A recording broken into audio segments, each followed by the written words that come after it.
to Back Pocket, coming to you live here at the Powerhouse Museum for the Powerhouse Late Gaming Exhibition. My name is Gus and I'm joined by... Ruby. And Pete. That's not right, guys. You know we did this in rehearsals. No, but it's accurate. Yeah, you're that's pointing what to we each other. rehearsed. We were pointing at each Perfect. other. Yeah, exactly. So it's fine. We got this right in rehearsal. It's chill. Thank you for joining us for a very different looking show. We, as I mentioned, are live at the Powerhouse Museum for their biannual live and up late gaming exhibition. Up late implies something that this is not. Yeah, I shouldn't say up late. Let's just go with just late. It's late. It's still like evening. It's an evening. It's late because it's... But that's late. It's later than normal. Yeah. Yes. So it's Powerhouse Late Gaming. Gaming. Excellent. Not Powerhouse yes, Late it is a Frog. different looking show, and we've got a different style of show for you guys tonight. We're actually getting pumped out now into this area. So a lot of people just turned around awkwardly and just went, why am I hearing a They were voice so being scared. projected? Why And do then we they have to walked hear further these away. people? So I think the idea of trying to get audience involvement might warm up over the course of the I show. love what we've got here, though. We've got a beautiful backdrop of, if we cut to that wide again, Can we get that just wide? the silhouetted heads. Oh. Like, I'm just some holding perfect one. head shapes back there. Some good background acting. And I don't everyone. mean to judge a book by its cover and just objectify people, but there are some lovely silhouettes here There are tonight. some lovely There are heads. some fine looking I'm seeing silhouettes Just here some tonight. great heads. very nice silhouettes. Only the silhouette of the heads, and they are so nice. Well, They're really there's a good. bunch of silhouettes because there's a bunch of people here, and they're all here to check out a whole bunch of games that are on display, talk to some developers, talk to creatives who work in the gaming industry. Here showing off their wares, essentially. Yeah, we got games, we got game demos. Yep. We got tabletop games downstairs. We got talks with developers and Are talks composers. Talks can be games. Talks you could be can games. talk. You can do talking to each other, and it can be like a game. Okay, let's try one. Are we setting That's up why a we're not developers of talking games. Exactly. We're immediately The setting up a experts are fun here. couch, boring couch dynamic over here. That's the dad couch. I'm on the where dad couch kids tonight. couch. Yes, I'm over here on the Can dad we get couch. ice cream, Dad? We're And gonna- there's also going to be performances tonight as well. Yes. From Big Sand and another one that I've forgotten the name Yeah, of. it's a performance that's being linked to a live performance that's then being interpreted by digital projection in one of the spaces here, I believe. Yeah, So, through Unreal Engine 5 because it's I think Sally Coleman's music work, and she's done it through Unreal Engine, which is really cool. And Amazing. we were here, we did a recce a few weeks ago, and Yep. we saw some of this stuff coming together, and we saw that exhibit in its kind of like vector wireframe early version. And I walked in there earlier tonight. It's and done. The art is gorgeous. We've had a big day setting all this stuff up, and now there's a bunch of people here, and everyone's having a good time. And I walked into that room, and there's just a beautiful sound system, and there's a big wraparound wall, and there's Unreal Engine art in front of me, and I was just like, do I need to leave? This is like the nicest space in the whole building. that's where you're going to escape to a little later on throughout Yeah. the show. Yeah. Speaking of the show, we're going to have a whole bunch of guests joining us. There's a reason I've got extra room on the couch up here tonight. I'm just going to start bringing people up from the audience, Yeah. which we did not plan beforehand. No, we're going to get a whole bunch of interesting and creative guests up here to talk to us tonight. There they are. We're going to be speaking to some game developers, to some composers who've done music for video games. We've got some cosplayers coming up here, and we've got some designers behind some tabletop RPGs as well. So we've got Terry, Dan, Jay, Willow, Jacob, Marlena, Ben, Hayley, Narayana, Matthew, Danna, and Soylent coming up as well. So we're all going to take it in turns essentially to moderate a bit of a chat up here. It's going to be a casual, informal, fun evening where we're just going to be the sounding boards to some very interesting and creative people. I'm going to be chatting to some devs. Ruby's going to be distracted by everyone who walks past here tonight. I'm not distracted. No, it's be all distracted. planned. That's it. If the people what behind did us Gus want to just be say? distracting, they're welcome Okay, I was distracted from the camera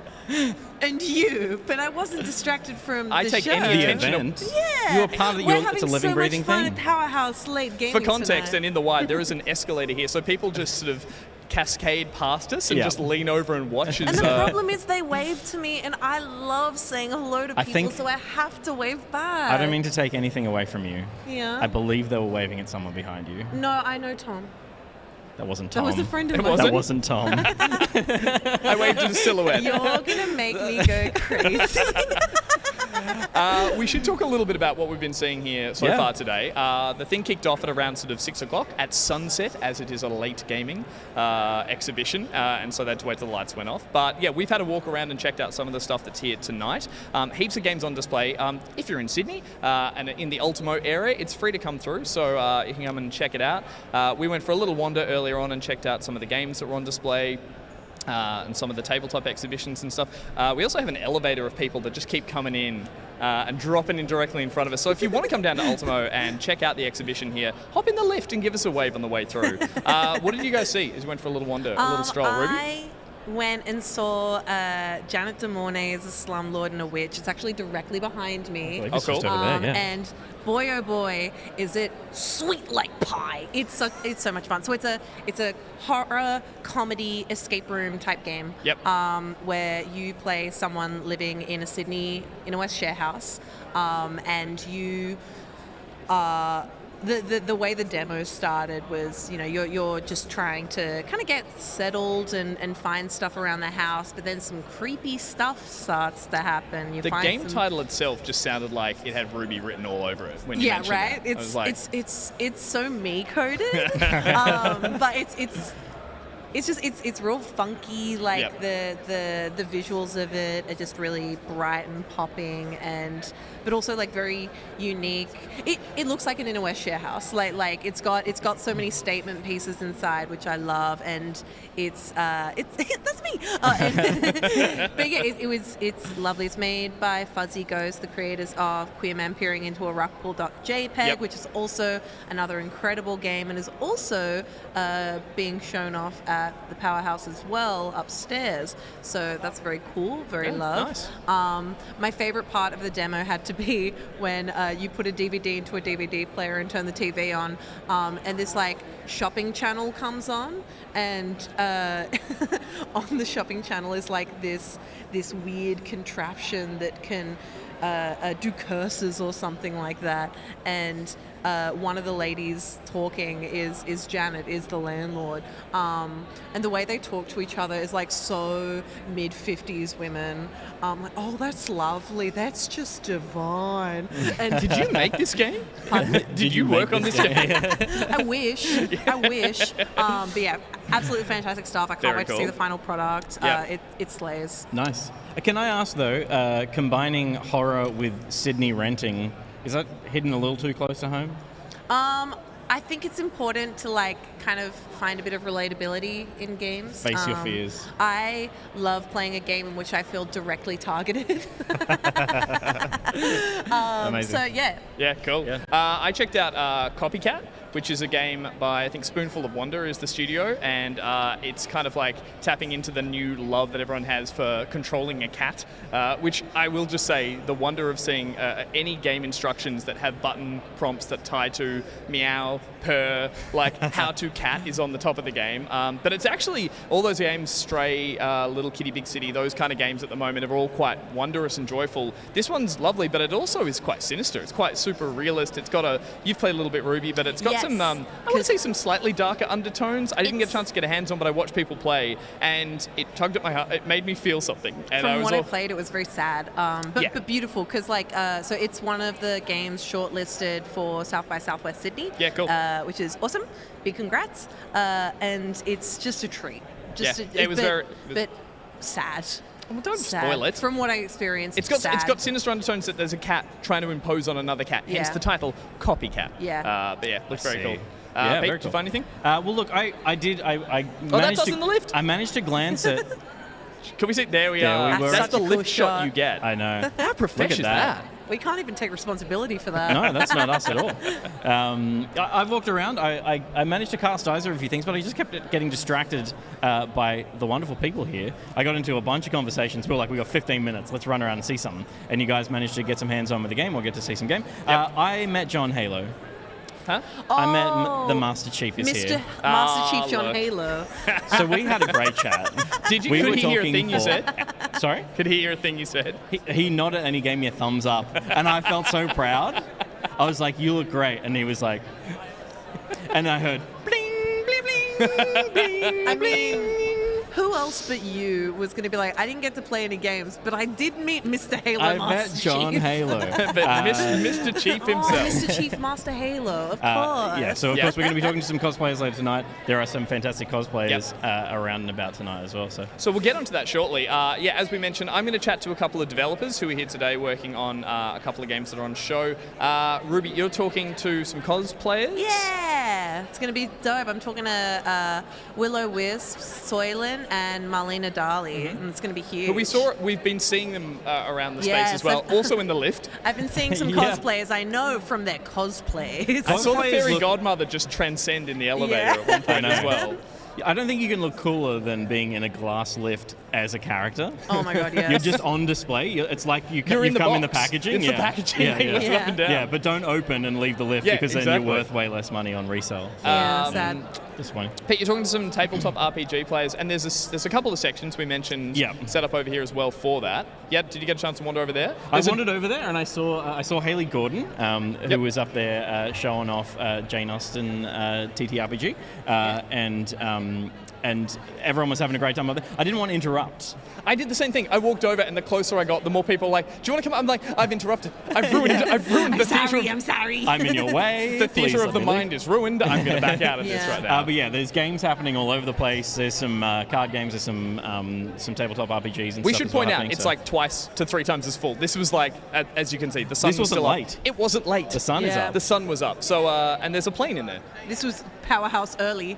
We went to Powerhouse Normal. afternoon, mid Arvo, the Yeah. lesser Yeah. successful title of the whole thing. But yeah, you're talking to them, and then Ruby, a I'm couple of coming back composers. to talk to the composers. Can't I'm give you talking away. to Dan Golding, Narayana Johnson, Yep. and Dana Yun. How musically inclined are you? What kind of music questions have you got lined up for them? No, Ruby. Oh, nice. That's no one wants to. Yeah. Is that what you meant? That was beautiful. Sure, that's what people. I Was don't know that a about new you. note you just I discovered? just discovered a new note. Yeah. Awesome I work. call it H. Okay, I want you to introduce this note to all the guests that join us. What's it's just the H note? Or? Yeah, because like the last Or one's it goes to G. It goes to G, so we got one more, and that's Yeah, H. yeah, yeah. Developed that. Yeah. Okay. Yeah, nice. Yeah. That's good. I've just noticed something as well. Please Everyone's tell me. decided not to stand behind the cameras, which I'm quite disappointed by. Because we set up a TV there, and everyone's Yeah. clogging up that area there, but not standing behind Well, us. this is good. We were like, should we have video fold back? Because we don't really want people hanging around here. We want people who are Peter, here. I did. I wanted Just Good wanted Morning attention. America. I wanted someone to bring a sign. Okay. Middo's here. I thought could have turned up with Maybe a sign Middo- and stood Middo, do you here have a and sign? waved around. But that's fine. That's Middo's gorgeous silhouette. Just hanging out over there. But we want people to be enjoying the exhibit. All, Yeah. all- Yeah, all but the at games the that are end of the offering. day, the most important part It's of so Powerhouse late. late gaming is having fun. That's That's actually true. the first rule. That is very true. Yeah. We did have to sign a "Will you have fun? Yes, no" form on the way in. Yeah. Yeah. And Yeah. I said maybe. Oh, rule breaker. I like to keep it up to the mind's eye. But breaking Yeah. rules is fun, so they were Exactly. like, "Yes." And so I'm breaking rule by having no fun, and therefore having fun. Do you feel? We should also thank the organisers of the Powerhouse who Yes. reached out to us to put this together as well. Chloe and Di Di. as Yeah. well, who've been running around hectically getting everything And organised. no one else. They're the only two employees. They're the only of two. the They did all of Powerhouse. this. They're true masters of their craft. It's actually scary. They, Yeah. it's like And they it's like built they're this 200 place people, too. but they're just two. Yeah. Oh, speaking of which, I wanted to clear up. This is, and because I was talking to someone earlier on, this is the second one of these, right? This is the second. Good. Okay, One. it's the second. Second one. It's the second one. It's the second Good. one. Double check. Yeah, Of it's what? The second one. You did that. That's It's three. the second one. That's three. This is the second one. Of but this? but this is biannual. 2. This is the Yes. third. But there was one last year as well. Yeah. So maybe it's the second one. That Of makes this. But sense. it might be the third one. Okay. You were at the last. We one. weren't hired to do our research. No, That's we true. were not. We were hired to do research on the guests that we're going to be talking to Yeah. tonight, and hopefully they will be finding their way to this area. Otherwise, we're going to start calling them out over this like a PA system in a supermarket. Yeah. And we'll just start asking for guests to turn up at the same time. Or, as I Mind said, the gap. if a, Mind the gap. if a guest does not make it in time, Stand clear. Doors closing. Please you're stand confusing people clear. who are getting in the lift. If we miss a guest or they don't make it here in time, I will find someone who is just walking around, potentially these people, and I will Yeah. put them on the camera.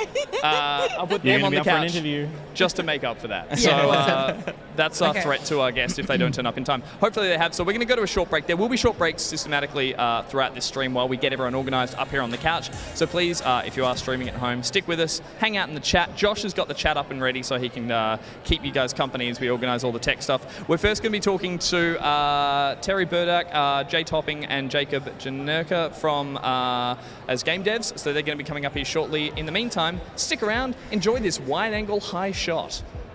It's up there.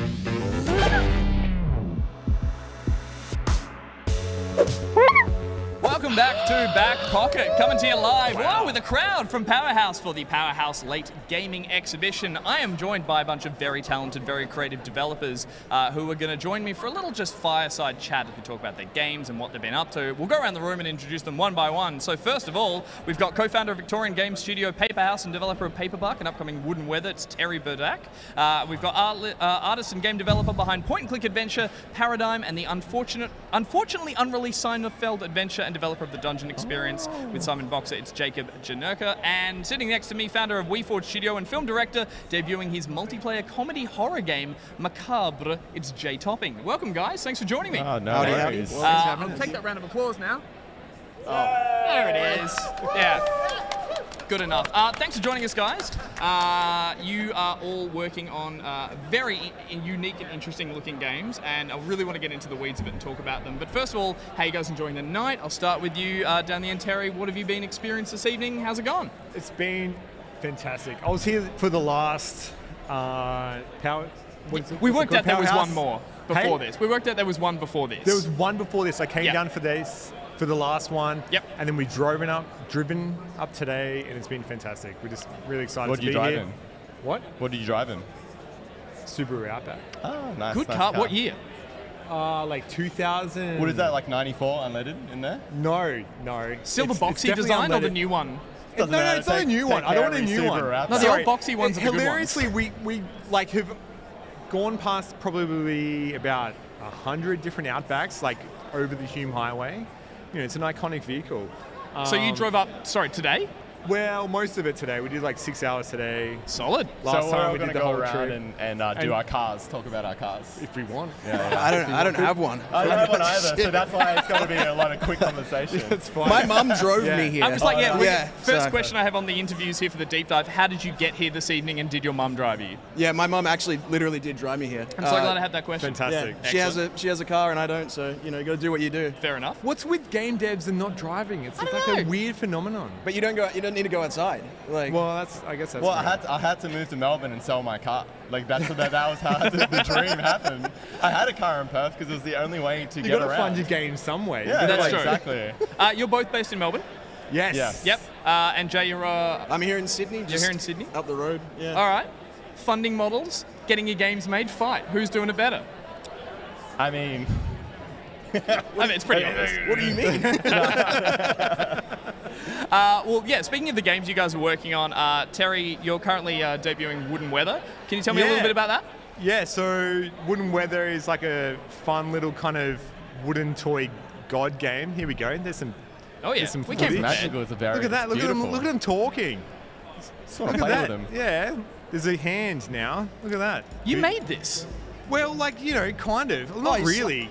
Not really. Like everyone, like the whole team made this. Like if anything, I just look at spreadsheets and stuff like that. Yeah, but and this do shouldn't surprise documentation. you. No, like it does. It does. Okay. Like so the Wooden Weather team mostly comprises of Cole Williams, Jack Kirby Crosby, and Sam Crisp.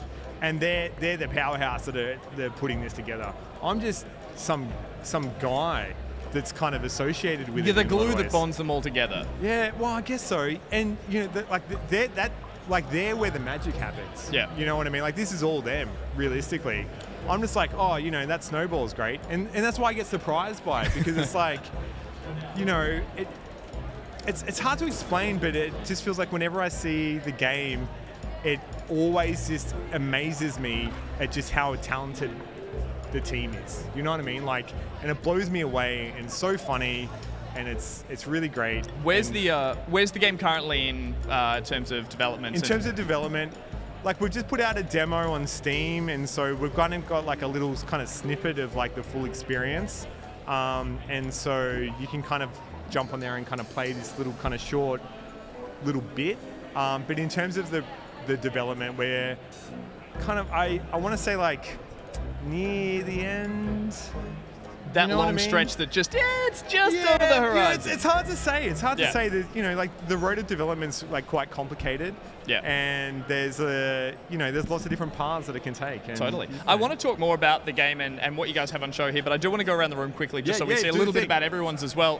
Jacob, the dungeon experience, I tried to come up with a summary for this game. I tried to come up with some way of describing it to our audience, but I'm just going to let you do that because I feel like you'd be the one to do it best. What am I looking at? Well, then you're empathetic to my problem. I also have a problem trying to explain my game to people. It took a lot of different tries to kind of get it right. Sure. But first off, I want to say I love the choice of lighting here. I feel like I'm an incubated egg. Like I feel like you went like, can I get the biggest light possible? This, and then put us on. yeah, we like to make everyone feel slightly uncomfortable, like but at the same time nurtured. Yeah, you're about to come out. All right, so the Dungeon Experience is a game where you visit a high fantasy theme park run by a low-level mud crab turned entrepreneur. There he gives you the quest for the greatest loot of them all, financial freedom. Okay. That's just the basic little shorty. It's basically like Stanley Parable, but the narrator is a talking mud crab who reads self-help books and has a budget of $100 to make their little theme park. That's a perfect description. Like you said, you were unsure about. That's exactly everything I I said. I've got a perfectly scripted description of exactly what the It's game the is. toughest elevator pitch I've ever heard to try and sell someone on the game, I'm sure. Well, that's the thing. We actually, I feel like one of the selling points is the main character of the game. So what I'm doing now at events at PAX, I've recorded the crab character pitching the game to you on a tape recorder, like a self-help thing. So when someone asks me, can you pitch me the game, I'm going to give them the tape recorder. Great. And they put on the headphones and listen to it. Part of the dungeon experience is being sold. The dungeon Yeah, exactly. experience. Yeah, it's like a weird meta thing of like, Amazing. And schemes. just on team size as well, after Terry mentioning, you're working on this at Simon Boxer, I believe? Yeah, I'm working this with Simon Boxer, Dmitry Golikov, Asher Waterman. And, Oh, sorry, I just had one name, but there's more people. And John, our programmer. Yeah, fantastic. And you've got the game on display here? We don't have it actually on display. Oh, so that's all we're seeing today. Well, okay, so cool. no, at 8 p.m. I'm going to be doing a talk. Well, a talk. We're going to let's play our own game. You're going to pitch it to the talk, aren't you? Yeah, You're going to be like, all right, hear me out, hear me You've got out. a tape recorder. We're just You're gonna not be- even doing a talk. Well, I'm just going to read the Wikipedia about a crab. That's like what I was I going to say, planned. if you didn't bring a mud crab outfit as well. It's a mud crab, actually. All right. But we were fearful that we wouldn't have the demo playable enough that strangers could play it for the event. So that's what we committed to. It actually is playable for the general public now because PAX is coming out. Fantastic. But I'm pretty excited. It'll be the first time people seeing it in the public. So Very cool. Awesome. Excited. We'll get into that a little more. But Jay, rounding it out, founder of WeForge Studio, and your game, which I mispronounced when we did rehearsal because I put too many R's in it, but I rolled them. So I was like, macabre? Yeah, I mean, look, say it how you want. I'm going to give it a little European flavour, but The tell me European about... macabre, Yeah, so American je ne sais que friends, macabre. macabre. You know, that's what it is. Tell us So a bit it about is it. a multiplayer stealth extraction horror game, as you can see. Basically, you're going to go in there with your best buddies, and you're going to get scared senseless together and have fun doing it. That's kind of the fun of it. Very cool. It all kind of stems back to thinking back to when you're younger, or watching horror films with your friends. But a lot of the greatest horror games are single-player experiences, which for me personally, I can't handle. I need someone to hold my hand and take me through it. So that's why we wanted to create something. We're taking inspiration from classic games like Alien Isolation, where with the AI.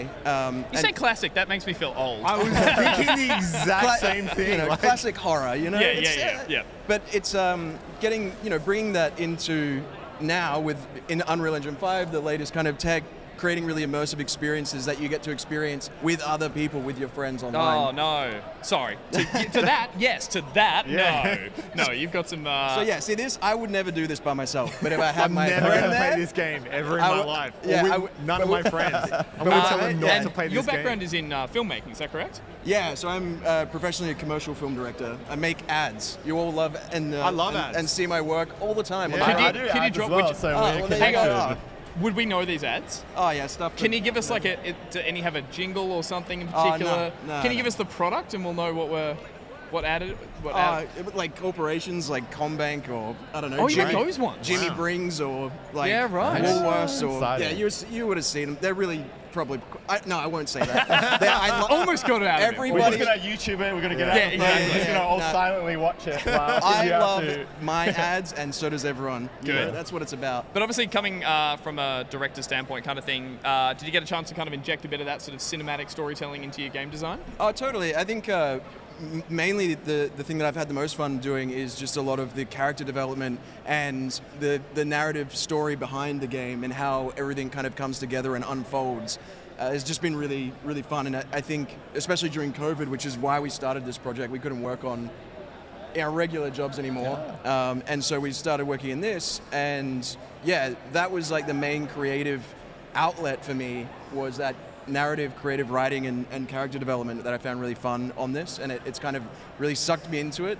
And then the other driving factor is this getting people to play it and scaring the crap out of them has become like a new... So that's what you did during lockdown and stuff, because I just had like a mental breakdown. Yeah. I like to think that if there was some kind of COVID influence from the developer standpoint, you went and played with blocks. You scribbled in a notebook and did crazy like spent too much character money designs, on Uber Eats and you watched Blair Witch on repeat kind of thing. Yeah.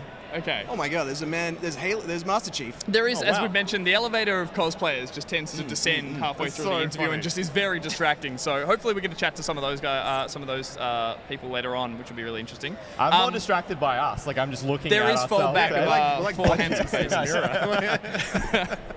Some Zoom chat where we're just Yeah, like... you're just staring at us, so making sure we look good. There it You know, is. everyone- If you focus hard enough, the camera does just gravitate towards you. That's good. All right. That's good. It's not some person doing it. Are you saying that they're not controlling the cameras? It's I'm not going magical? to give away trade Just secrets, mate. AI has come so far. Yeah. AI is called Josh, and he is just a giggling delight back there. Who, if you're nice to him, he won't zoom in on your face when you're not expecting. So it. the Josh is the name for the AI. Terry, you guys have the game set up here to play, so- as you mentioned, but you've also got a little bit of a hands-on thing going on as well. So, we're coming to Sydney. We're doing the thing. We wanted to have... Sorry, we're having a fun time. Too close. Bring it back. Bring it back. And so part of the experience, we wanted to people to be able to play the game, which is on this incredible big projection. But we've created like a bunch of little kind of character creation sheets where you get to color in, and we've got like all this colored paper, and you can cut and paste and like create little outfits for all your little characters. Fantastic. And so there's like 3 desks, there's a bunch of stuff. It looks fantastic. It's great. And like I've had a look, someone made like this paper craft kind of like paper bark. Oh, this is Paper Bark. This is the other game you guys worked. That's a different game. That's all right. That's probably the best game ever made. Sorry, we've scrubbed that one, but you guys didn't work on it. No, hilarious. Something that's kind of interesting is that, like, we've had like this weird like spike in sales for Paperbark for the last week. Really? Yeah, like even it's kind of weird. Bushfire season? I don't know. This is super weird. People just seeing wombats on fire, and they're like, we got potentially to Let's buy get them. involved. It's really weird. It has nothing to do with any of the sales. There's people just getting into the wombat action. It's always a good thing. I'm So all about it. Paperbark was a game you guys worked on. Paperbark was a game we worked on, previously. Yep. And we love that game, and it's a beautiful game, and you should check out Paperbark and just add to all the other people that are really interested. Is it on sale right now? It's not, well, it is. It is on sale. It is on sale. It's on very Steam. good. It's on iOS. Have a little cuddle with the wombat. Have a walk around the bush. Why not? You've got a very cute, core kind of vibe to the 2 games you guys have you've worked on, just with Wood and Weather as well. What's been the response you guys have had? Because I've just seen people light up when they see that aesthetic done in a bit of a commercial it's space. been so weird. You never know how someone's going to respond to your game. You know what I mean? And generally, like we're not really out here to make this big commercial success or whatever. Like we kind of just want to make the game that we want to make, and we wanted this wooden toy game that's like you're controlling the weather and you're chatting to the little pig people and trying to make friends and do the whole thing. And it's been Elizabeth in particular. People got so annoyed with her response to the coffee. It's been really funny. Like people with probably the most amount of response. Like she just throws it on the ground. People have hated that, and we just kind of thought that was like a funny joke. That like you kind of give her a coffee. Is She's like, that that's not Melbourne what I want. specific? Is like people upset in Melbourne? Yeah, or is like it a little like, I don't know, someone from Perth would be like, Yeah, like maybe. But like it's been, that whole response has been really funny. And we've really liked that people have gravitated towards these different characters and that kind of thing. And that's been really, really nice because we really want that because, like ultimately the game is a weather game, but it's a climate game as well. Yep. And, the thing that makes, the kind of like a apocalyptic problem of climate change is like the impact that it has on us as individuals and the relationships we have with other people and the world and that kind of thing. And so we really want to tell those stories. Yeah. And we really want to show that, you know, pigeons can land on your head when the world floods.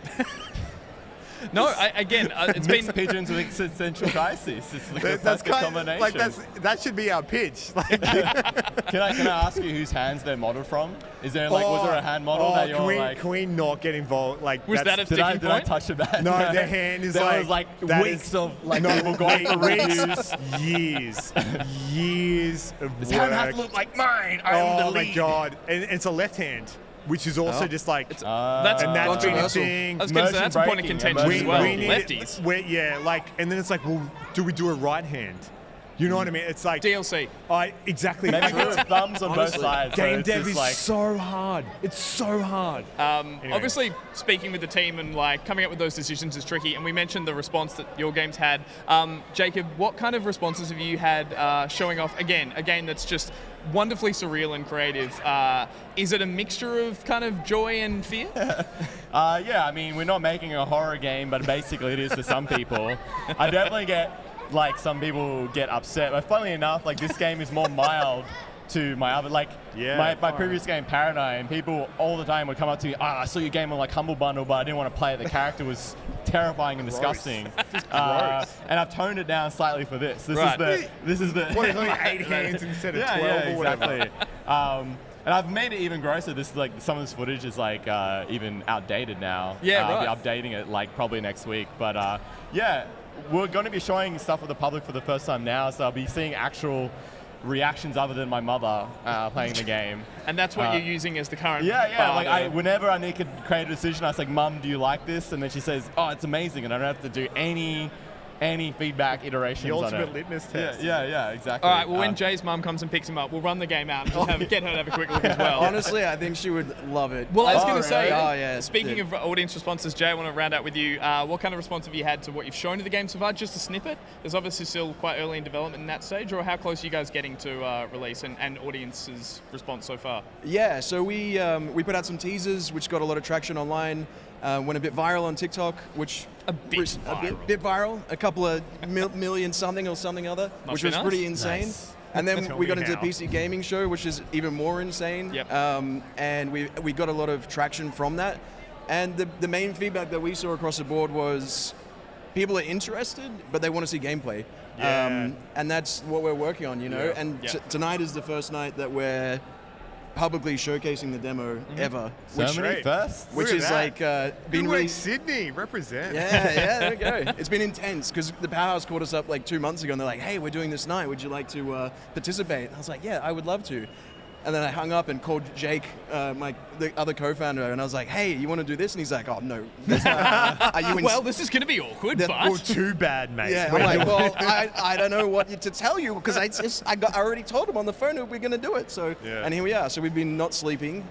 It's Yep. going well so far. Great. We've been spooking the crap out of people in there. I was going to say, Okay. you just want to see live reactions to people having the crap scared out of them. and knowing when it's going to happen because it's not me. You know, like I said, I can't handle it. So but you're a masochist. Nah, No, It look, is. you've found an outlet for... I found my niche. But I Excellent. will say, my reaction to your game, when I saw that trailer, because actually we were both on the same round of funding from Screen Australia's Oh, yeah, awesome. grant, and I saw that trailer and it stuck out to me, and I was Ah. like, I need to play this game. This That's game very is nice insane. of you, yeah. I had the exact opposite I reaction. So it's gonna be like, too many hands. Yours is too scary for this. You got one hand, I've got 10 hands, Yeah. so I've got the better It's game. either wooden You're like, toys it's or one nothing. left hand or no hands. That's Yeah. that's how I make these games. The wizard selling an M16, that's, I don't know what he's doing, but I Thank like you. it. Yeah, I actually lied to you earlier. I said I never saw your game, but after seeing the footage, I was like, I just don't remember names or anything. It's And okay. it You was don't a have to lovely pretend game. that Yeah, you it's saw it. fine. You don't need to do I know that. I said really don't nice need to I, things. every but- I said it off. I said it off. I didn't have Yeah. to, you know. Yeah. So you bring brought it it up up. now, and so now You it's this dubbed fun, yourself awkward in. energy we've And now got we're going. even. Yeah. No, I get it. Yeah. Well, guys, congratulations on the work you guys have done so far on the games. We'll just go around the horn one more time just to remind us all where we can find the game currently or when we're going to see it in the future. Terry, you said there's the demo available on Steam. Yeah, the demo's on Steam. Just play it. We actually did a post a couple weeks, months, years. I don't even remember anymore. Yep. Just saying to break our game. We would love for you to play it and just try to break it. and just tell us how you broke it. That's really helpful for us. So go crazy. Are you heading down to PAX? No. I mean, you're in Melbourne. Yeah, we're in Melbourne. We're just going to be doing Games Week stuff, but you can come down to the studio. We've got like a bookshop and stuff. We're in Thornbury on High Street. Yep, We've cool. got like selling games, books, and a bunch of stuff. And Fantastic. Yeah, just come check us out. Very cool. Jacob, you are going to be at PAX because you guys are going to be showing off the most updated version of it. What are your plans for PAX? Well, we're going to be handing out my address, and then everyone's going to come back to my house and play the game. That sounds Nice. smart. So that's that sounds smart. it's more of a home. The game is more of a homely kind of thing to play at home and cozy. But yeah, I'll be at PAX Indie Showcase. Cool. And yeah, it'll be the first time people will be able to play it. So this is the first time people are seeing it, and then PAX is the first time people are playing it. So yeah, I look forward to seeing people's live reactions. Very cool. Anything else you're looking forward to seeing down at PAX? Doing a panel? Going into any panels? I'm doing the PAX Indie Showcase panel. Yep. I'm going to be at Monster Friends, which is Massive Monsters Night pop-up as well. But honestly, I've just been trying to get this demo done, and I've forgotten everything that exists around the event. But yeah, that'll be exciting. Yeah, very cool. And Jay, obviously, you mentioned you're going to get, this is the first time you've got reactions to this. What's the next thing down the pipeline? Yeah, so basically tonight is a bit of a preamble and a tester for South by Southwest, which we'll be attending at the end of October. Mm-hmm. We couldn't make it to PAX this year because we couldn't afford it, and we Mum won't drive you that far. Yeah. She's She like, was like, dude, you have like Wales. $500 of fuel, and I was like, nah, we can't do that. So we're not going to PAX, but we will be at South by Southwest, and tonight is just kind of getting the demo to a point where we're going to be really happy to show it publicly great. out of a private thing. And if you want to follow the game or see it, it's on. You can go to macabregame.com or you can find it on Steam. But not with too many R's, just with one R, two R's. Oh, don't get me to spell it right now. Just search it on Steam. It'll be on Steam. Can you put the video on? There's like a screen. I don't know. It'll come up with a screenshot. Yeah. And finally, guys, anything you've seen tonight that's caught your eye outside of the 3 games we're talking about here, or anything you're keen to check out while we're still here tonight? Yeah, the plane. That giant The plane. giant plane There's in a the- plane. There's an actual whole plane here. Yeah. That's crazy. Well, it's a museum first, and then it's but like it's Where a did you plane. see the plane? I saw a train. It's downstairs. Down- it's just a down- giant plane. Is they got a car in here There's as a- well? there's- It's all there's a sorts of spaceship fast in there. train. Well, I just spat. I was that excited. Oh, thank you. It's a gift. So Terry wants to see the plane. Yeah. Jacob, anything? I saw a train. It's school holidays. You'd like to see the train. I would like to. Any other games that have caught your eye? The landlord game. I can't Yes. remember the full title, but it looks very good. Look forward to playing it. Very cool. Jay, you're just busy think it's manning the real booth, estate, or? Yeah, I mean, to be honest, I haven't. We've been sleeping like 4 hours a night the last month to get this out, so I don't even know what's What's the happening website called? here. Fair enough. That's it. But I'm sure there's good stuff. You know, it's just Yeah, it's very a cool. bit intense. I'll let you guys go in just a tick. Again, massive thank you for coming and joining us tonight, and thanks for coming to the Powerhouse Gaming Late exhibition. Great chance to show off your games. As we mentioned before, if you haven't already checked them out, you can go and check out Wood and Weather, which is by the team at Paperhouse. That's the one Terry's leading. Keep your eye out for the Dungeon Experience by Jacob and his team as well, and Jay and the team at WeForge putting together Macabre with 4 R's. Excited to see more about those games, guys. We'll let you go get amongst it. But thanks so much for joining us. Yeah, thank you Thanks for for inviting having us. us. All good. We're going to have a short break now, and then Ruby's going to be back chatting to some of those cosplayers who've been ascending and descending in the lift. So stick around for that. And otherwise, there's a screen that tells you that. I think that comes up now.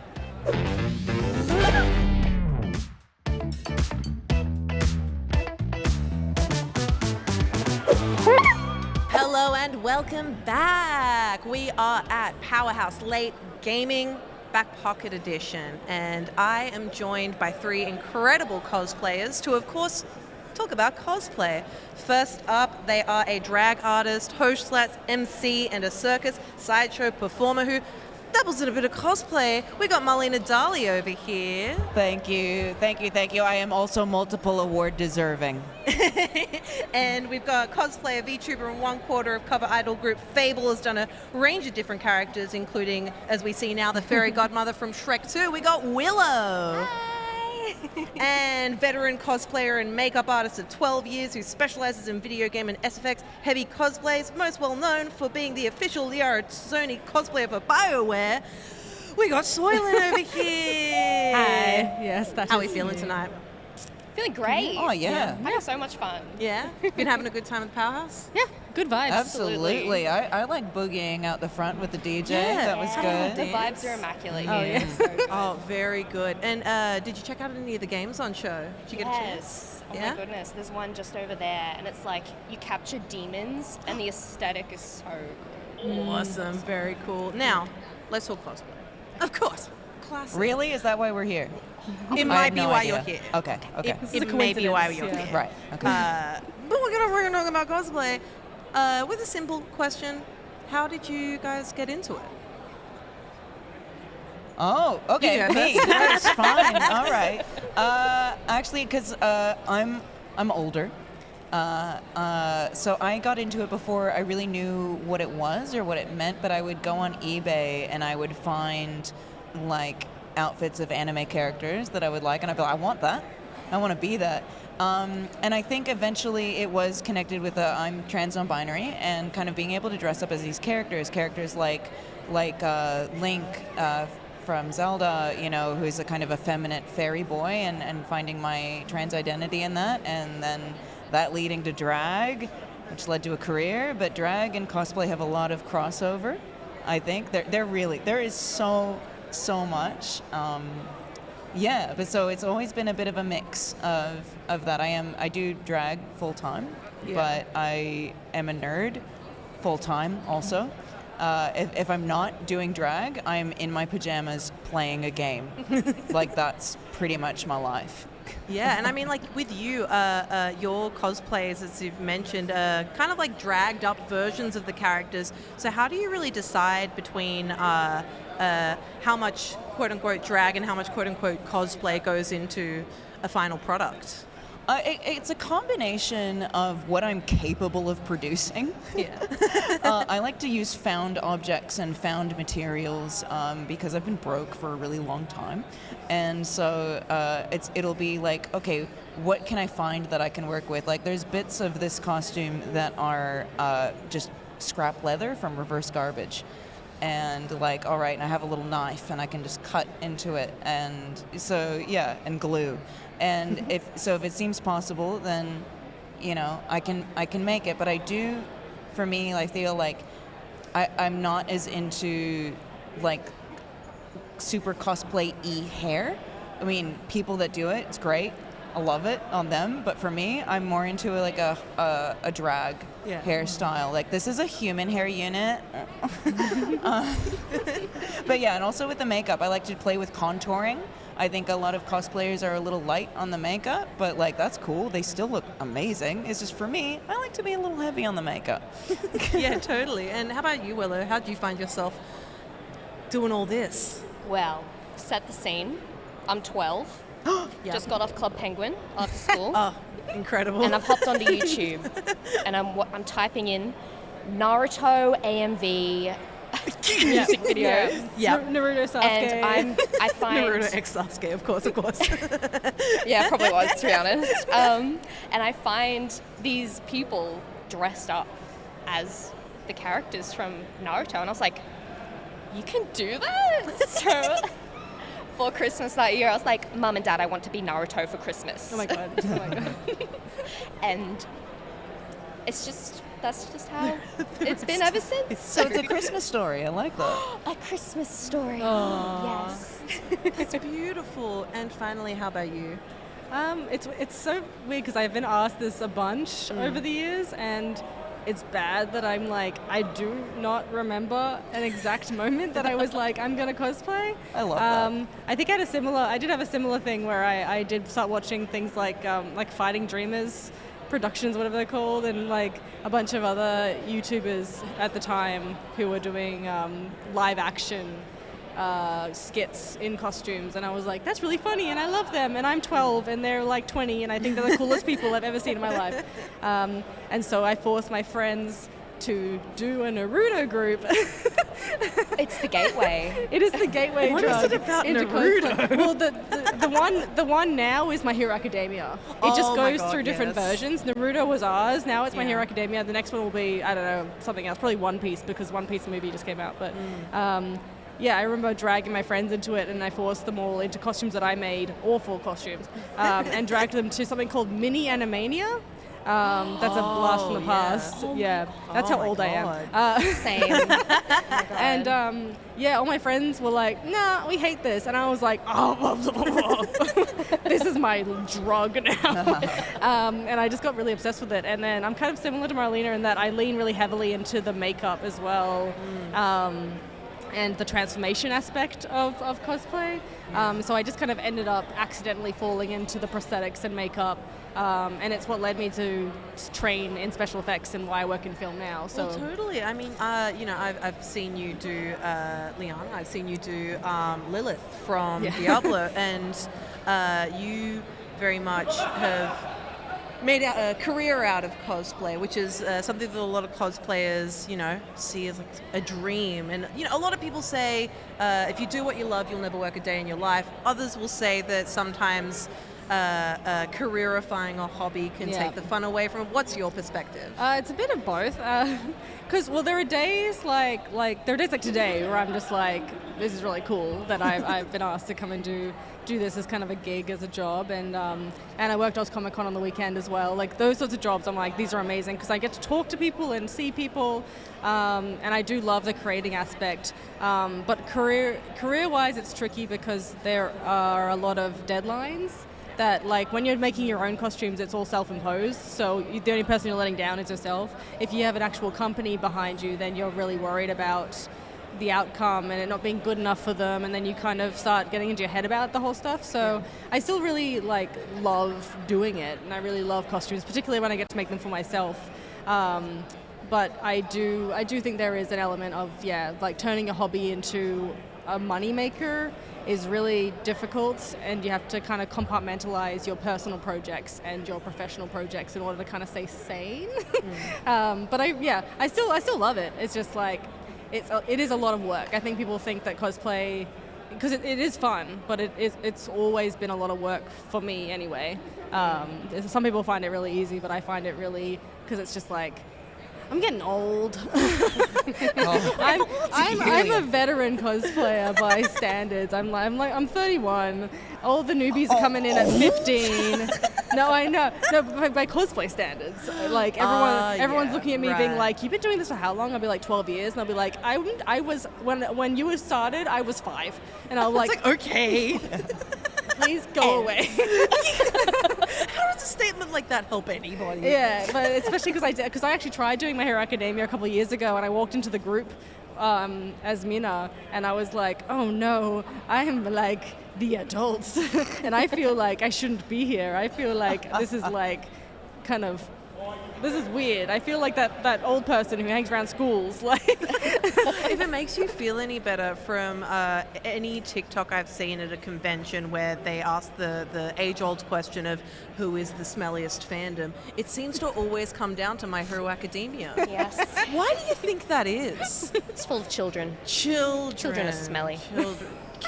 Kids stink. Smelly. They No secrete offense, glue from their hands. Glue. Yeah, they're the stickiest. Where does it They're come sticky, from? but also wet. Yeah, You and know, wet that's glue. Yeah, that's I don't like the sticky and wet conversation. Let's stop. So, okay, moving on then. With when it comes to cosplay, I feel like it is a very easy question to be like, oh, who's your favorite character to cosplay? But what would you say is kind of a core memory in your cosplay journey that's kind of defined it for you? Core memory. Yeah. Ooh. Okay. This is a Think It's the a silly movie one. Inside Out. It's a silly one. Okay, so when I was 9, I decided that I was Luke Skywalker. That was it. Yep. My parents called me Luke. It was great. Yeah. And Disney had been flirting with Star Wars, but hadn't bought Star Wars yet because this was the 90s. And I went to Disneyland dressed as Luke Skywalker, and I was 9, right? Okay, and I was this like butch little 9-year-old, but like butch femme, right? Because it's space twink, right? And this little kid who was littler than me came up and asked for my autograph as Luke Skywalker, and I was like, yes, you see me, you see me. So That is so that's core beautiful. memories. Yeah, right. That's so cute. gosh. I how think about maybe I'm in a similar thing. It was the year that Frozen came out. And me and a really good friend of mine decided to do Anna and Elsa for Supernova one year. Yeah. And oh my goodness, the moment we walked onto the venue, we couldn't move because there were just people constantly lining up like, can we get a photo? My daughter is in love with you. Can she get a photo with you? Like, we couldn't move anywhere. And I think that was the day where I was like, oh my goodness, like this, the impact a costume can have is crazy. Like, there were little girls crying in front of me. She's like, I loved you in Frozen. I saw that movie. And I had mothers being like, can you hold my newborn baby? And I'm like, I love that. No. It's like religion. Please kiss my baby. It was that vibe, and I was like, oh my goodness, I don't know what I'm getting myself into, but I kind of like it. So cult leaders next up. Sorry. Because the thing is, I didn't get into cosplay until I was like, I'd say, like I was 15 or 16 when I actually started getting into it proper. I was in like year 10 or something. But like, because like my memories are a little bit more recent, but my thing is that because I didn't start really getting big into cosplay until after I played a little game called Mass Effect. And on a whim, I was like, I am going to be the Sasari. I'm going to figure it out. And I bought a headpiece offline, and I just tried, and it looked awful, but I photoshopped the hell out of it. And I put it online. And that picture ended up on Reddit. Not from me. Someone took my photo and put it on Reddit, which happens a lot. And which is a scary place. Reddit's a scary place. Yeah. The internet's a scary place. Yeah, but Reddit specifically, Reddit because specifically. like it's not as bad as like a 4chan, but it can be.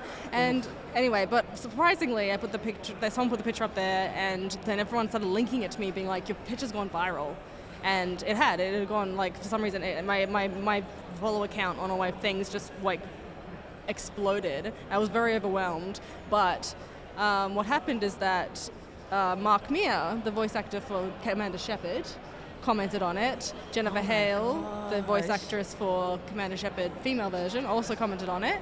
I think it got seen by Ali Hillis, who's the voice actress for Liara. And then this is just this moment where I was like, there's like a gateway into not meeting, but like having a kind of like common ground with these people who you really idolize that I didn't realize was a kind of secondary thing for cosplay. And then that's kind of where I was like, okay, well, if they're going to see my stuff, I'm going to make sure it's like the most perfect I can make it.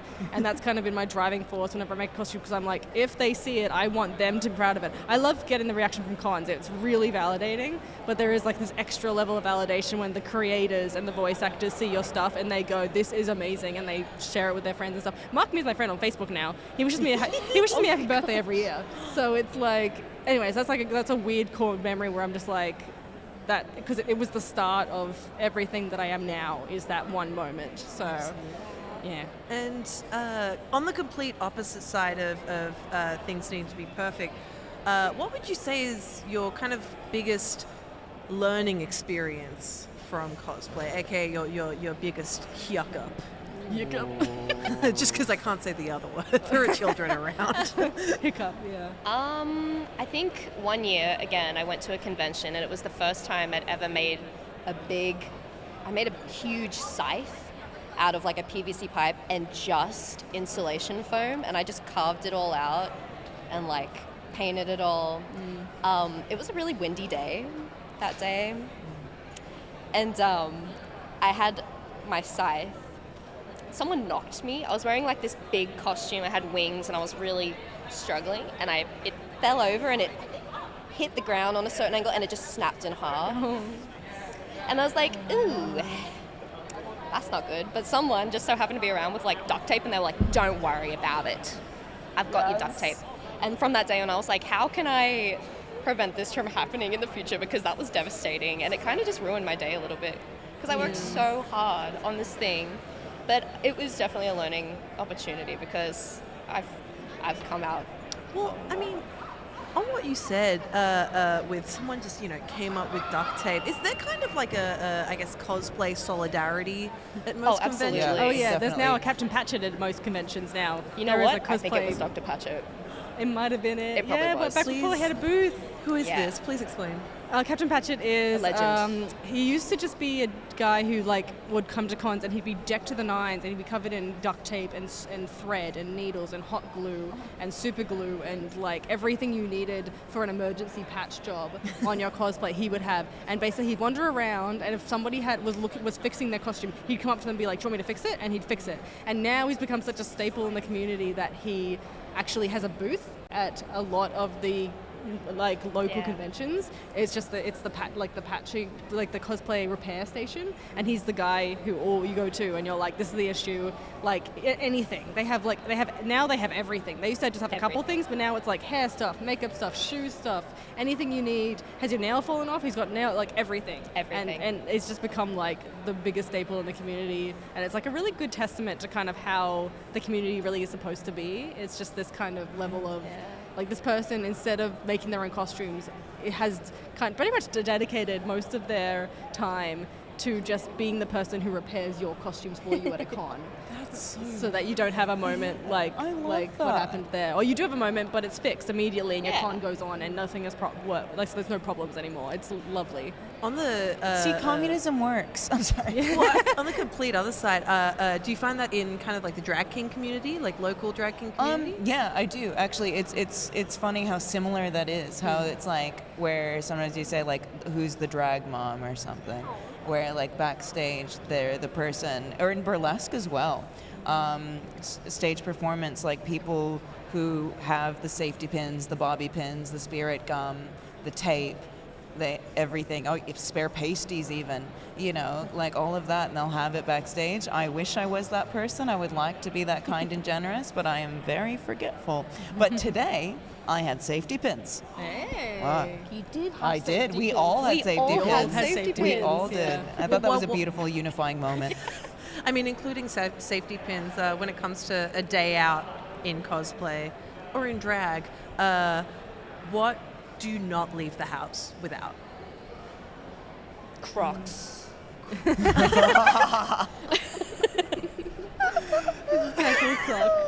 That was The reveal. that was Not sponsored, of course, unless Crocs. Unless. the fact that they match your outfit is That something was else. on purpose. It's in character. I'm old. I want to be comfortable when I go exploring, Do you, when you're out in cosplay, do you feel I wouldn't say inclined, but do you feel like you need to be in character at all times? Absolutely not. Yeah. I don't. I'm always just myself. But the thing is that there's elements of the characters that are a part of me as well, and so it's easy to kind of switch those on. But I, like, say, Fenris, the character I am right now, is a very serious character most of the time. But I'm a very silly, goofy person. Part of the reason why I like Fenris is because like he's the opposite of my attitude, and so I've been just like goofing around all night and really enjoying that. Yeah. I feel like that with I usually choose characters where I can just be like myself and not really worry about it too much. When I do characters who are like evil, like when I do usually like almost every Star Wars character I've done has been an evil character or a dark side character rather. Yeah. And my thing there is that I'm just worried about kind of coming across as like people sometimes can't separate the character from the person cosplaying the character, which is fine, except that sometimes when you're playing someone who is considered evil, then sometimes you get people who just like will yell things at you, or children who start crying when they see you. Awesome. Just because, so I've kind of, I turn it on whenever there's a camera on, or like a photo or a video, then it's on.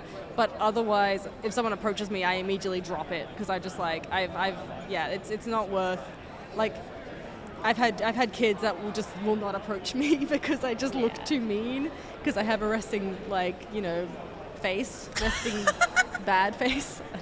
I think you have a resting lovely face.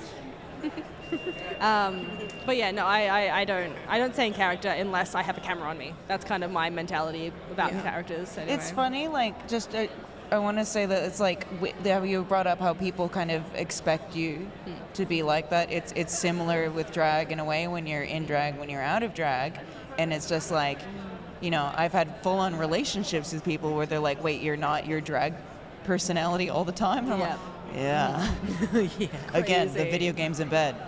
We got to wrap up. So I got kind of the one big final question, and that's if you could give one kind of piece of advice for someone wanting to get into cosplay, what would it be?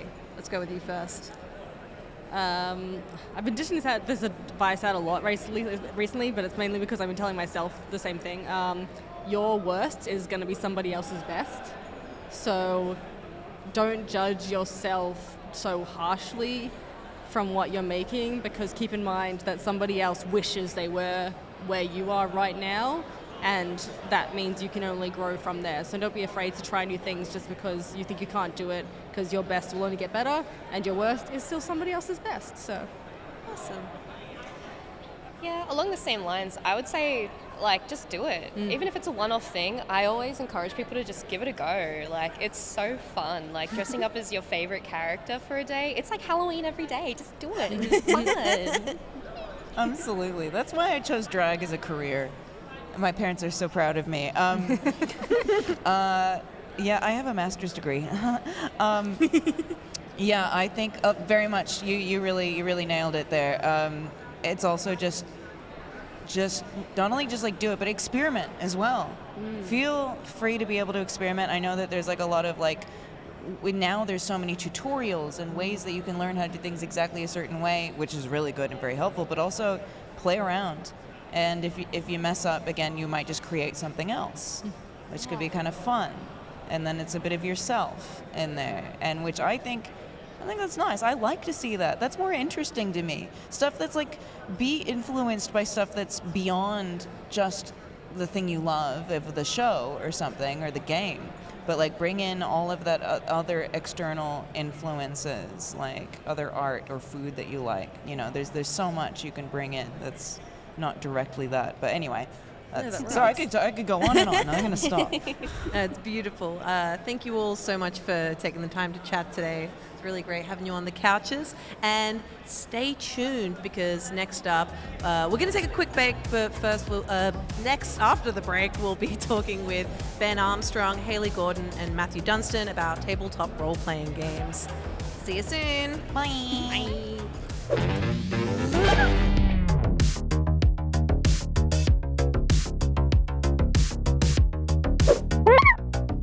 Welcome back to Back Pocket. We're here at Powerhouse Lake Gaming, and we've seen some amazing panels already, but I think we've got the best one coming up right now, because we're talking tabletop RPGs. I've got Matt Dunstan here, a tabletop game designer, also owns Postmark.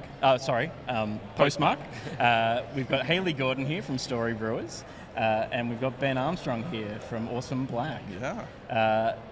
Matt, how are you going tonight? I'm good. I was just saying, I'm glad to, very comfortable chair, so thank you for that. I think that helps a lot, you know. I was like, can we get really hard stools? Because if you're rigid, sometimes you give a good performance as well. But you want those hard-hitting interviews, you know. Exactly, yeah. I want to keep you on your toes. Hayley, I saw you up there before. What are you demoing up in the tabletop area tonight? Yeah.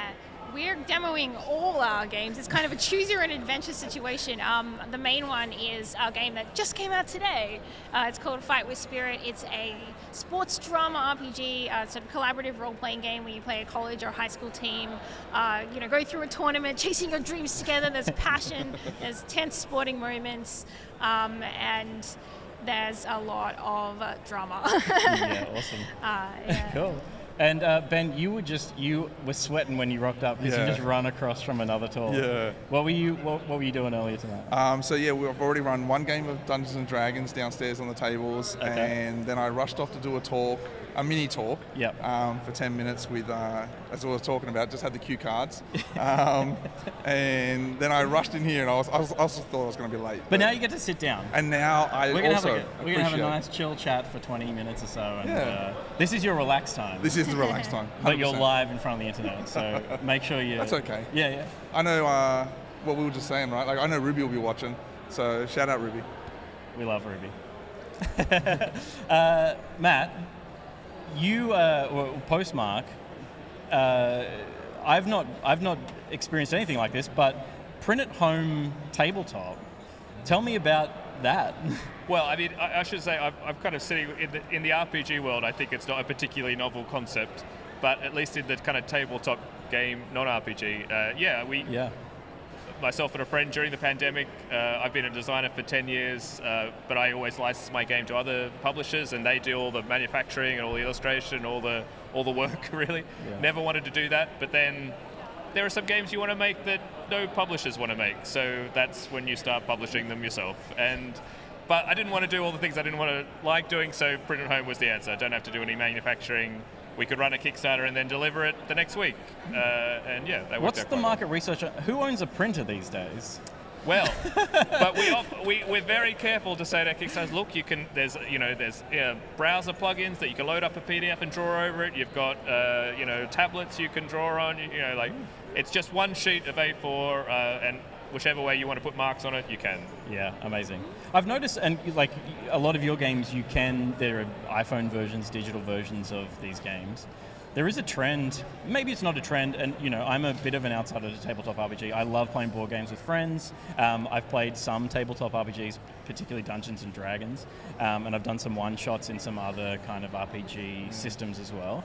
But seeing games like Wingspan go from tabletop experience to a digital experience, is that a newer trend that we're seeing? Is there anything in that for story brewers? Do you see that space? Yeah, for us, like we live in Australia, where conglomerating to play a role-playing game that is kind of a bit weird and a bit indie isn't always an easy feat. So we've been sort of focused on how to create digital versions of our experiences, basically since the get-go.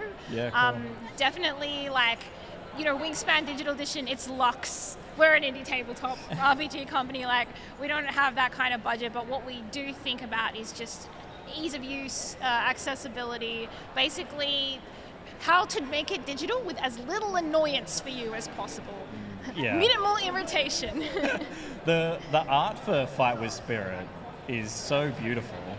And yeah, I mean, we're seeing some of it right now, and you sent across these stills. But it would be a shame for it to only exist in one place. It's like so much work goes into, and you'll be able to tell me more about this, but the amount of work that goes into art design. Maybe Ben, you have, because I know Awesome Black are cooking up something. We've seen some early art. Yeah. What's that process like? What are you working on at Awesome Black, and kind of where did the process start? Yeah, it's almost like, what aren't we working on at Awesome Black? So yeah, at Awesome Black, particularly to this, is the work that we're doing on creating First Nations video games. And along with that is the world building aspect, right? So that world building aspect fits right into things like tabletop role-playing games. Yeah. The experience that I have had over the last few years working on the Chickasaw Bays, which was the all First Nations Dungeons and Dragons group, and being able to work on world building that really showcased how we could do this. And then taking that to this IP that we're now using for the video game, we are using this TTRPG approach to world building as well. And it's basically like hand in hand, right? Like we'll release a game, we'll release a TTRPG at the same time, and try and hit two things at once, because you're basically doing the same thing. Yeah. And from an art perspective, it's so amazing, because you see here on the screen, this is like Philly Harris, right? He's an Indigenous artist from Northern Territory, and this is very different to what he'd done before. He does things that are normally very either on the traditional spectrum or very kind of futuristic. Yeah, so we said we want you to do something that's Dungeons and Dragons, fantasy. And then this is more concept art, what we're seeing here for the game, and this is more really kind of futurism stuff. And from an art perspective, it's really about just getting a good feel for it, right? Like there's so much opportunity to explore. Yeah. Go through that process and explore, and then try and settle on something, which I think that's the hard part. Settling on a style, I think, is the hard part. But we have so many amazing artists, especially as I'm going to talk about from a First Nations perspective, where and they're all different. So it's really, we're trying to bring them into the fold and create opportunities for artists in the industry, and I don't know if we want to settle on a style. Like, I wish we could just go, here's a game and there's 100 different styles of art to it, you know, just so we can have that. But it's not really realistic. Well, I'm excited to see where it develops from here as well. Hayley, you've worked with, I'm going to say IP like it's Marvel, but you have made a Jane Austen tabletop RPG. Do you have to call the Austen estate and go, look, we want to... Where does that start? Look, we're still waiting for the angry letter that's going to be sent through a portal to the modern day from Austen herself. Yeah. But until that arrives, I feel like history is a rich source of inspiration for games and an infinite source of fascination for us in the modern day. And it often allows us to explore concepts, themes, and relationships that we can't explore as explicitly in the modern context because it puts labels on them and it creates different dynamics that we can lean into. So thanks, Austen. We love your work, and please don't send us any letters through any portals. Okay. Did you get any kind of Austen fans? Did it match with their expectations? Or? Yeah, it definitely...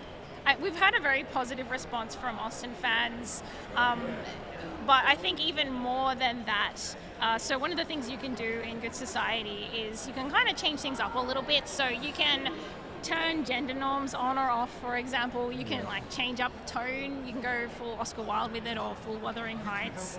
And I think what a lot of people have enjoyed about it is the ability to do almost Austen, like take Austen, but let's make it queer, or let's make it in space, or you know, like mix it up a little bit, you know.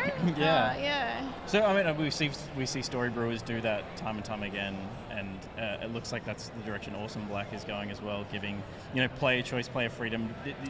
The idea of the tabletop RPG is to give player the autonomy to be and create the environment for players to create the kind of characters that they want to be. Yeah.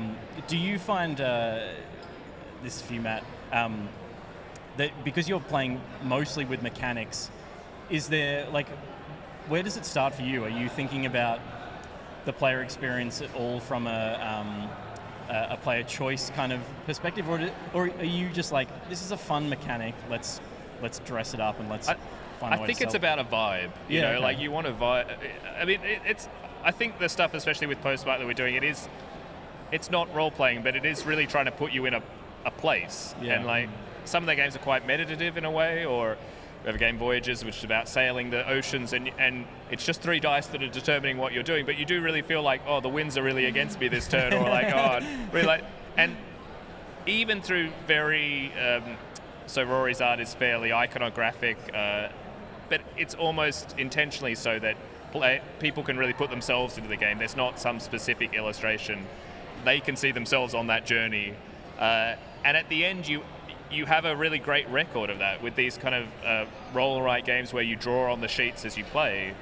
You know, you start with this beautiful world that's sort of open for exploration, and then you make your mark on it.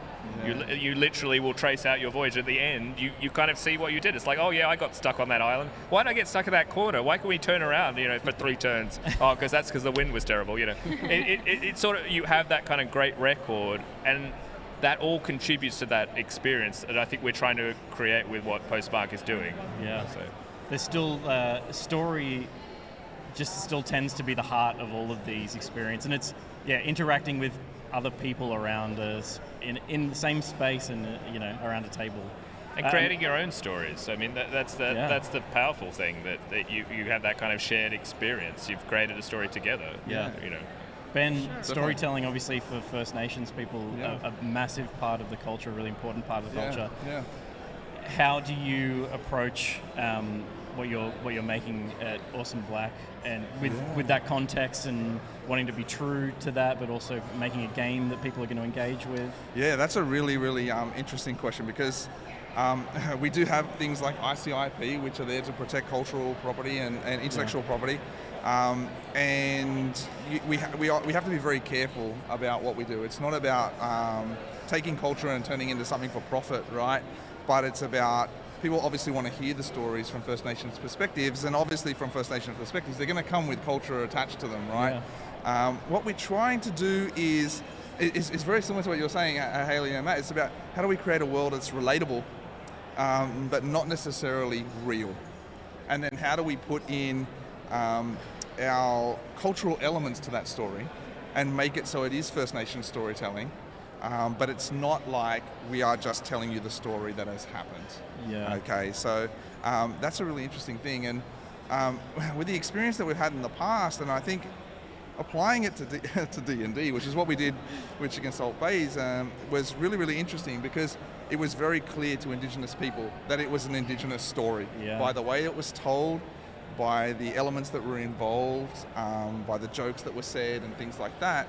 But at no point was anyone Indigenous necessarily, right? They were still tiefling and dragonborn and things like that. So there are ways to look at it like that. But it is a tricky conversation, and we do come up against that as well from the non-Indigenous side, right? Where it's like, there's a story there to be told, and sometimes non-Indigenous people want to tell it. Yeah. And we're constantly up against that as well. So we are. Yeah. It's a bit of a rocky area. Yeah, and I mean, we see it in video games, and we see it in all media. So yeah, it's great to have a team of Indigenous people telling their own stories. Yeah. Because you're right. I mean, it immediately translates that it's not a facade. It's not fake. There's no other layer of it, and there's no. The goal isn't profit. The goal is to make something to play in and absolutely give people a space. Yeah, absolutely. Have you dealt with anything with, because I know you play with the queer space a bit as well, and have you got hurdles or kind of societal or cultural kind of hang-ups that you kind of tackle when you're developing, or is it? Do we just ignore that and make the thing that you feel is right to make and see how it lands? Look, I'm going to be honest with you. So I run Story Brewers role-playing with my wife, and we're essentially a two-woman team. Yeah. The chance that we're going to make something that is not infused with the hoops that we are is very low. I can't imagine us being like, better leave the queer out of this one because hang on, where are we going to hide it? Well, we can't get rid of it because we'll just cram it in there and hide it and hope nobody. I did once have someone write to me about Good Society and say, I want to like this game because I think it could be good Christian fun, but there's some issues I'd like to address, like the possibility for turning the gender norms off and having the queer content. And I was like, thank you for your email. That was my email back. You well. Yeah. I didn't add that. I just thanked that, that was so. Yeah, I think on the whole, it's it's something, and I'm sure that this is something that you felt as well. It's just something that, being as it is part of who you are, it comes out very naturally without even thinking about it. Exactly right. The voice of the creator. Yeah, it is just natural, and like you said, it's not it's not forced. You can tell it's not forced, and it's also like there just shouldn't be an expectation either. It should just be, we can tell cool stories, we can create cool games, even as First Nations people or queer people. It's okay. Like, it doesn't have to be in that realm either. Yeah, it doesn't have to be about the thing. Yeah, that's it. Yeah, exactly right. 100%. Exactly right. Yeah. And again, it's just your voice shining through in your own work that I think is true for everyone who creates. Matt, I want to hear about the hate mail that you've received. It's mostly like I couldn't download my file. My printer ran out of ink. What can I do? Or like, I can't see this grey ink on my printer. What are you doing? No, people have been pretty. It was funny. I got a question in the talk about why do people just pirate your games? Because our games are just an A4 sheet. Yeah. But we just trust that the people are pretty nice, and if they're going to pirate it, well, we can't stop them. You got $5 over us. Well done. It's. Can I ask what it's like? What the feedback loop is like for a tabletop designer? You make the thing, you release it. Where do you find out if people like it? Start with you. You have Board Game Geek is sort of like the biggest. So online, I guess, is one place. I mean, you just want somebody to be talking about it, even if they're talking. If they hate it so much, at least it kind of touched something in them. You know, like apathy is the worst thing probably. I think we were really lucky that we have a really great Discord community. I'm a bit not good with social media or things, but actually that's been a really perfect. Yeah, it has been really good for forming community around kind of our games and even just relationships outside of the games. It brings people together who have those same interests, and so I think that's been more important than necessarily feedback on how good the games are. Yeah. It's sort of the community that gathers around them. I don't know, that speaks. You've also had some well-recognized, acclaimed title. Is it 30 times you've been nominated for, and I'm going to butcher it, but for a pretty prestigious German... I think you've mixed two numbers. Okay. I would love to be nominated 30 times, but I would have been nominated when I was about 30. when I was about 5, which would have been pretty good. No, only nominated once for the German Game of the Year in this last year. But look, we'll talk to awesome. We'll talk to Wikipedia about whatever that false entry was. Story Brewers, how many games have you guys put out now? We have 6 games. We have a 7th game that's out of print that I don't mention. We have 6 actual games. You heard it here first, everyone. Have you built up a bit of a community and a following? Yes. People follow Story Brewers exactly the same as Matt. We've got a very active Discord community. Is How Good Society ended up in space. And we're very lucky that they contribute a lot of ideas and enthusiasm and share the love around as well. So I think that's something that, you know, as a creator, it's such a blessing to have, because you just need your little person to go home to, and they're like, your game is good, and you're like, thank you. Because it's a lonely job, right? You feel like you're in an echo chamber. I mean, I'm sure you play tests extensively, and we do as well. But aside from play testing, always. you can feel like a little bit of an echo chamber, like when you make a change or reword something, and you're just like. Absolutely. And you need someone to be maybe good sentence. You know? We have a thing in our studio, which is this anything? We just put it out to the room. Is this anything? And then you say typically bad idea, and people are like, no, I don't think that's anything. So you've got a Discord and a community to is this anything? With? Absolutely. Yeah, that's exactly great. it. Ben, is Awesome Black seeing some community growth? What stage are you guys at? Yeah, it is seeing community growth, and I think that the community is so important, right? It's some people call it the fandom, or I think community is a much better word. I do hear fandom talk about a lot from a, let's say, a professional perspective. Yeah, okay. But I think community is better, and we are seeing that community being built up. It's growing quite quickly, which is cool. I think it's growing just out of people actually finding out what we're doing, and in a way the things that we're changing into, because, you know, coming out of the pandemic, I guess, or the lockdowns, you know, Awesome Black started at the start of the lockdown. So having to work during, you know, the work that was done before I joined, during that time was very different to what we can actually do now. Yeah. But yeah, it's a very, very important part, and it'll continue to grow, and with a social media presence and Discord and around the game and around all the other things we do too. Yeah, for sure, great. for sure. What's the you don't have to give me dates. No, it's okay. That you have to stick to. But what's the pipeline? What's kind of what's next that we're going to see from Awesome Black? Well, we actually put out jobs today to hire into the games development team. So that's the next sort of step, is hiring people. You know, that daunting thing. Yeah. And then are you two looking for work, or? Yes. we're also need people. So yeah.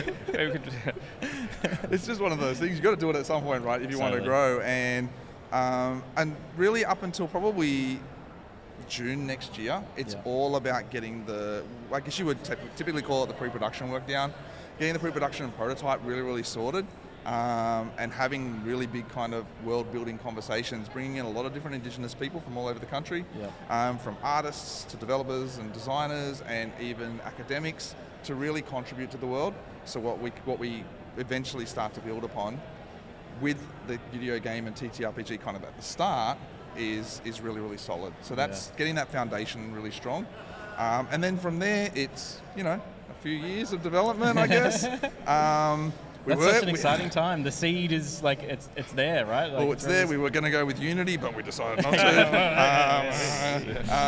And, you know, things like that, adapting. And then ultimately the strategy is multimedia, right? So we're very much involved in things like XR and the metaverse and working towards that and how that can help First Nations people. So how that IP plays into all of that going forward, we have a strategy around that, and that's really, really cool. Yeah, awesome. Yeah. And what about for Story Brewers?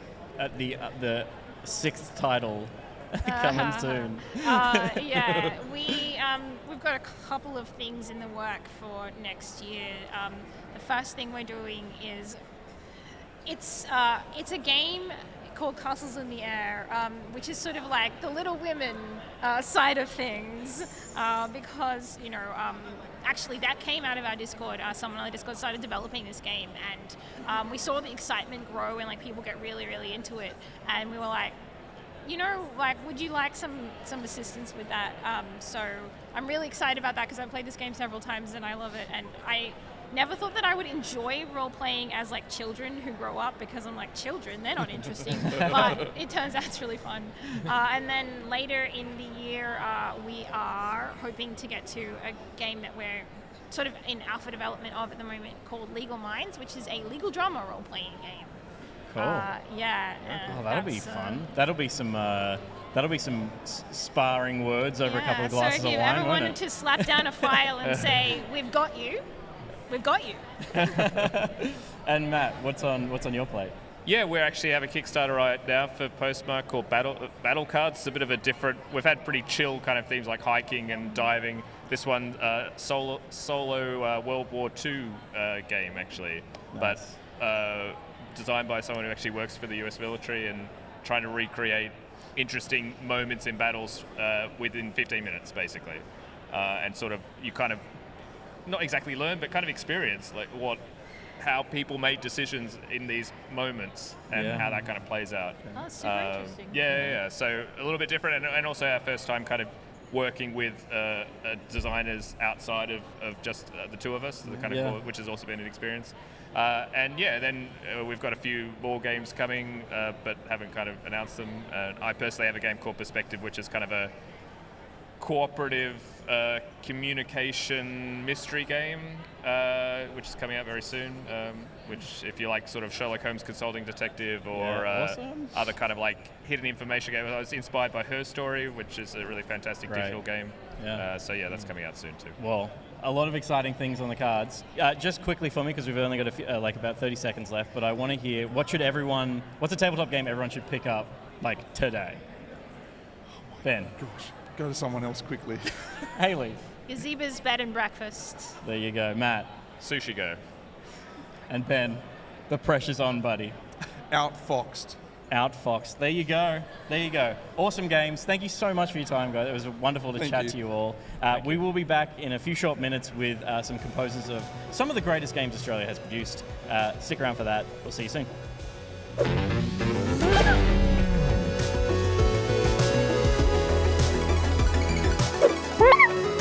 And welcome back! We are here at the Powerhouse for Powerhouse Late Gaming.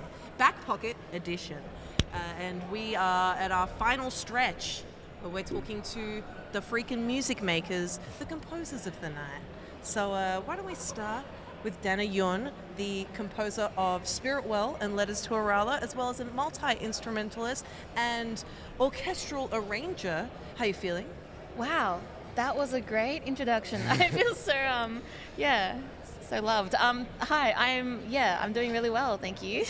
That's very good to hear. And then we've got Dan Golding, Deputy Chair of Media and Communication at Swinburne University, the host of Screen Sounds on ABC Classic, and an award-winning writer and video game composer behind The Frog Detective, Mars First Logistics, and Untitled Goose Game soundtracks. How are you going, Dan? I'm doing good. That feels weird to hear like a formal title at an event like this. I feel like I should be wearing a shirt and tie rather than, this cool, fun event that it is. I kind of feel like a town crier when I say all of it. Yeah. Like, hear ye. Yeah. It rocks. And finally, previously one half of electronic duo Willow Beats, now the audio director for Massive Monster, and composer behind the Cult of the Lamb soundtrack, we've got Narayana. How are you feeling tonight? Hey, yeah, I'm good. I'm good. Thanks for having me on. Oh, my absolute pleasure. And you've all just come off of a composer panel. For Powerhouse Late Gaming. How'd it go? How are you feeling after it? Yeah, I think it went really well. Yeah, it was a lot of fun. Like, there's a lot of people there asking questions about game music, wanting to get into making game music, which doesn't surprise me. It's a fun job to have, and kind of, I don't know, maybe seems a little opaque from the outside. How do you do this? How do you break into it?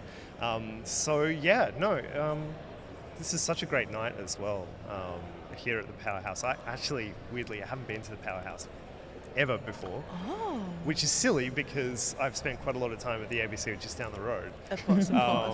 But yeah, really, the atmosphere is great, the games are great, people are great. I would say my one only complaint, and I love the Powerhouse so much. I don't know, it's just the time where the feed gets cut. But there used to be a hanging moon. Right over there was this giant hanging moon, and I remember coming here for a Mardi Gras film festival, and I saw the moon and I was so shocked. I was so impressed. And speaking of things that are currently here, have you had a chance to have a look at any of the games tonight? I honestly haven't. So I got here at 6:30, which was when we were meant to get here for our talk for the panel. And yeah, went straight from that.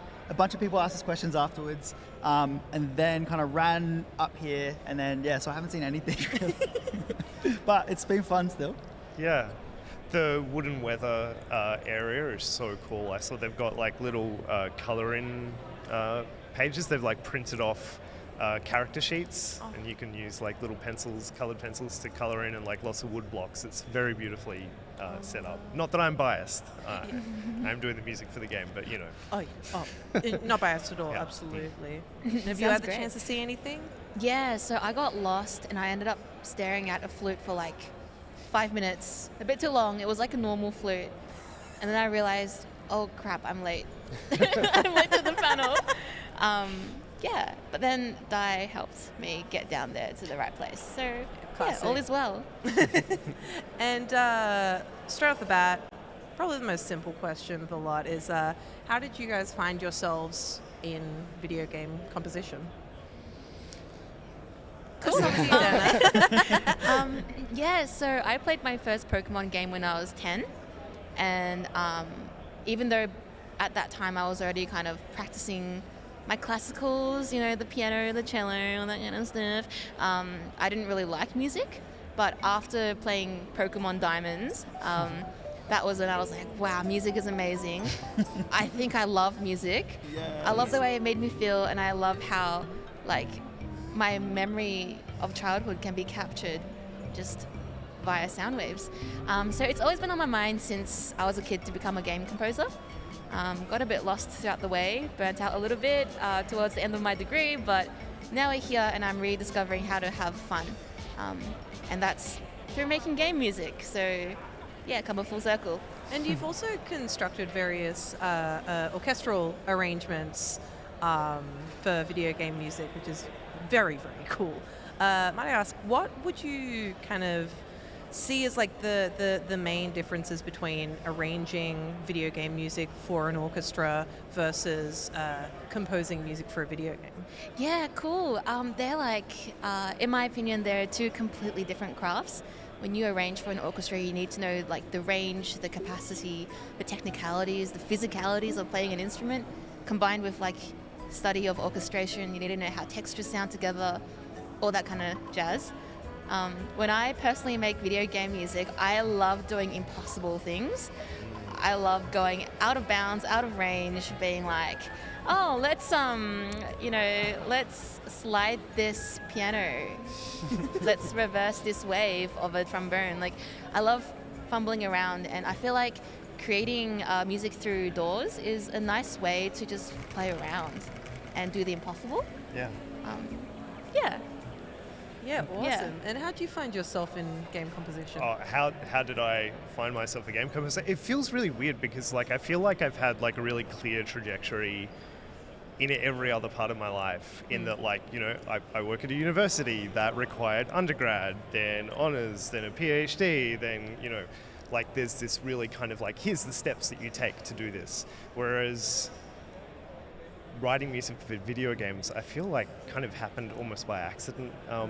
I was running a games event, much like this one actually, in Melbourne, and when you're setting up for an event like this, there's a lot of waiting around, and there were some game devs that were working on their first game called Push Me Pull You at the time. It still is called Push Me Pull You, and we were just chatting, and I was like, what are you going to do for music? And they were like, oh, I don't know, got a few ideas. And I was like, oh, I think actually I could do something for this. And they're like, oh, okay. And like that's how I became a video game composer, which feels really weird. And their second game was Untitled Goose Game. So it kind of feels like, you know, almost happenstance, like just kind of the right conversation at the right time, which is terrible because you can't tell people how to do that. Like a lot of people ask me, like, you know, how do I write music for video games? How do I do this? And I can't just be like, well, you've just got to have the right conversation with the right person at the right time, because that's impossible to replicate. So it's yeah, like I don't think that story is really useful for anybody, but I think it's a pretty common story actually. Oh yeah, and I think it's a common story for the games industry in general. Yeah. A lot of people kind of are just in the right place at the right time. And you know, with you've done a various number of game soundtracks, from Untitled Goose Game all the way to Brendan Keogh's Putting Challenge. And a question I have is how do you go about kind of choosing, like making each soundtrack sound like that game's soundtrack, but also having like your own kind of calling card to come back to? Yeah, that's a great question. I like to compose with images looking at me. I mean, I look at images while I'm composing. I look at the gameplay, which, you know, is interesting because it's not like when you write for a film, you'll be writing to the frame almost a lot of the time, where you will go, okay, like in the second bar, the person falls down the staircase, so I'm going to have the sound hit at that exact moment. So you're really writing to, you know, the frame of the picture. In games, unless you're writing for like a cutscene, you're not really doing that. And so you could move away from the material. I know that some people do as well. To me, you know, like I studied film as well, so I'm a visual person. I really like looking at it, and I kind of feel like the visuals of a game tell you a little bit about what it should sound like, and they also reject music that's wrong for it. Like I can sometimes write something and I'll be like, that's a great track, that sounds really great, and as soon as I play it with the game there, I'm like, doesn't work. And it's kind of almost like the combination of the two things is telling you more than, you know, it's not like sometimes people talk about music or even sound and vision as being like adding or maybe even subtracting, right? I think it's like, to use a maths formula, I don't know why I started this, but like it's multiplying, right? Like they both become more than they were separately. And so I think that's how I have to do it, you know, like with all the games that I've done, is that I really think about that combination.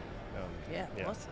And Narayana, how did you find yourself composing for Cult of the Lamb? Yeah, so I was in a electronic pop duo called Willow Beats. And we were kind of like doing the touring thing. We played a few festivals, or we were playing quite a few festivals actually. We were getting some radio play.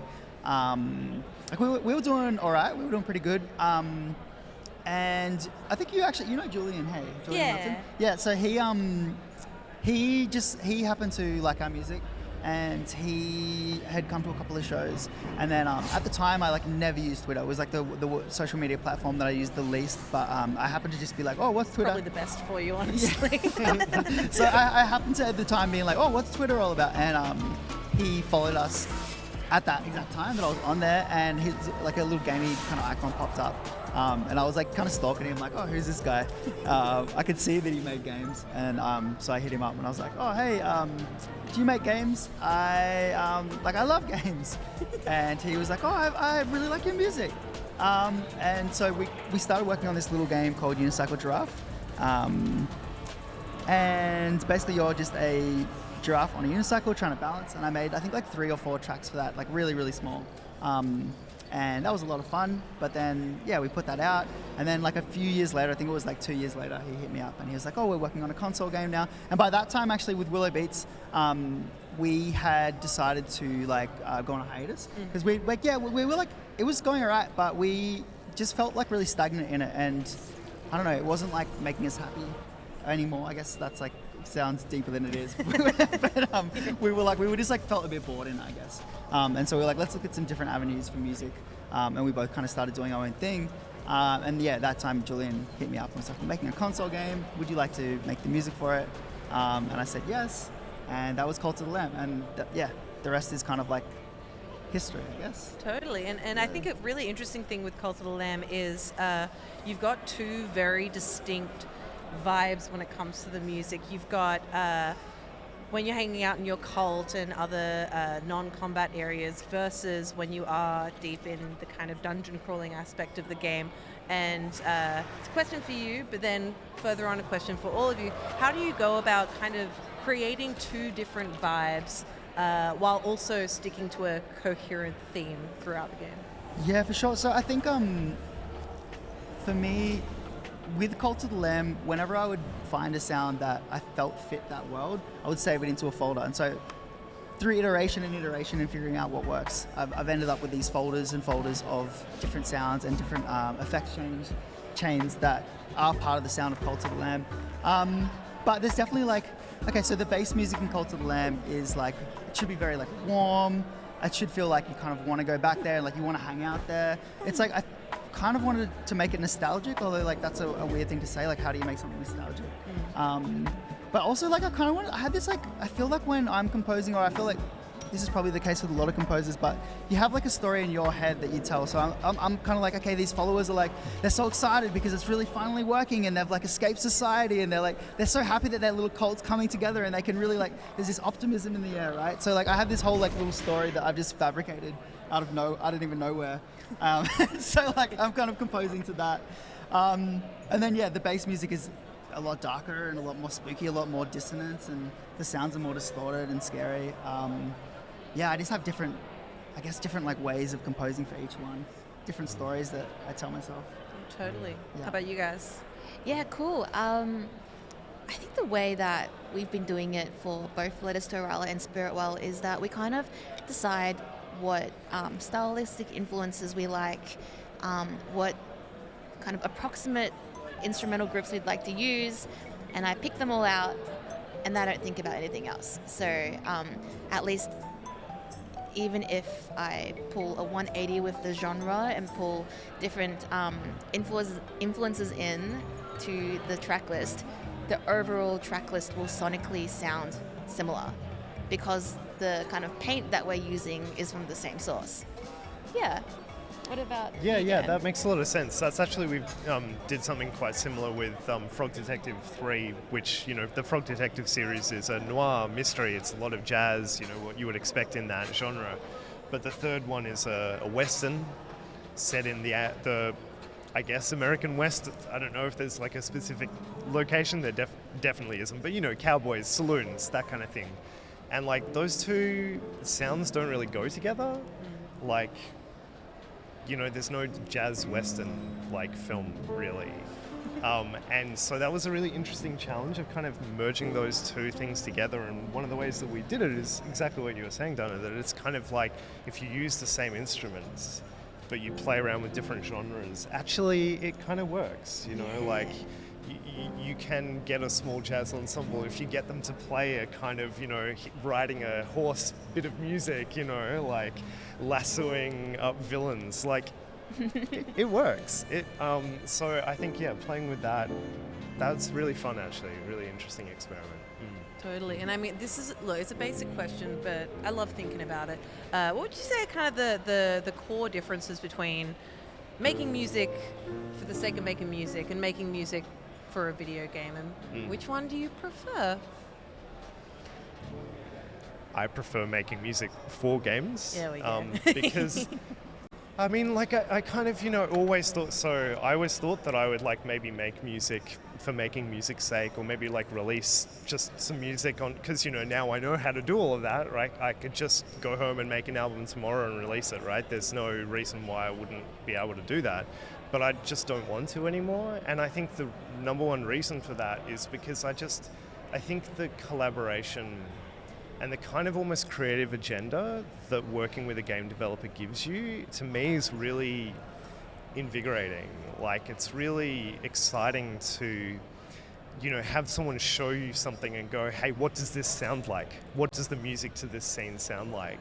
And to have to go away and kind of play with that and then bring it back to them. And like, it's kind of funny because I think, we get the best job in game development in a way, because we come in often at the end of the process when the game developers have kind of gotten really annoyed and like had to solve these really big problems, and the love of the project might have been taken out of it a little bit for them by that stage. And then we come in and we bring in like the fun, the life again, we're like, hey, did you know that your game sounds like this? Here's a track of music. And they're like, oh, wow, it does sound like that. That's amazing. Like suddenly there's like 10% more life added back into it. Well, it's funny that you mentioned that because as well from what I've read, Narayana, you actually came onto Cult of the Lamb fairly early.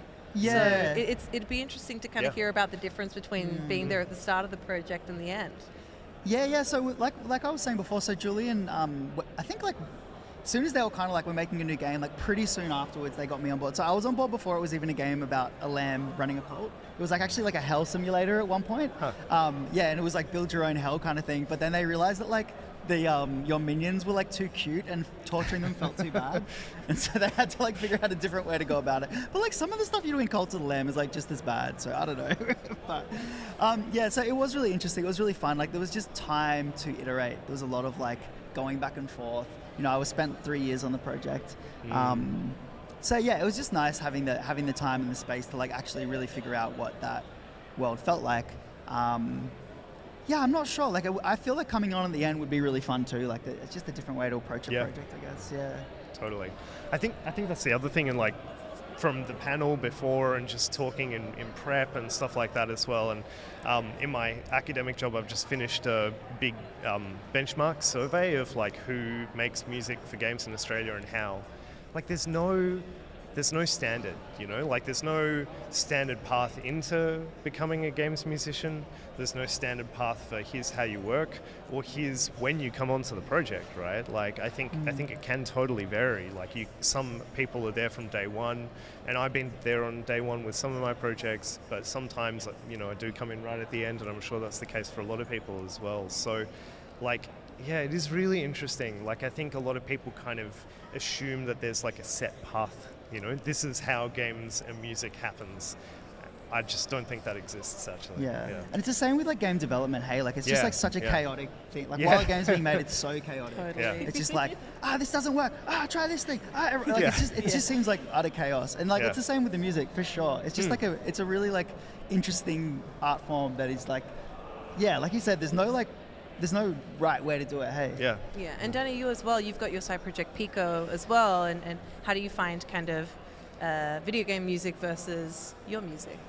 Yeah, so I feel like the difference is kind of music made for yourself is only fun when you really have something you want to say or something you want to express. Most times in life you don't have like a paradigm shift daily. So personally for me, it's not like I don't actually want to make music for myself daily. And that's why making music for games is really fun, because it activates like a different part of your brain where you have to, where you get to be creative within the realms of being realistic with your clients, in this case game devs, and you get to just still be like make something that you're really confident, you're really proud of, and enjoy the process. So I feel like it's a different kind of philosophy between making not just game music, any music for someone else versus making music for yourself. And adding on to the whole like process, I've been drafted into both Spirit Well and Letters to Arala quite early on in the dev process as well, and I find that the reasons are also quite different between the two games. David really loves music as well.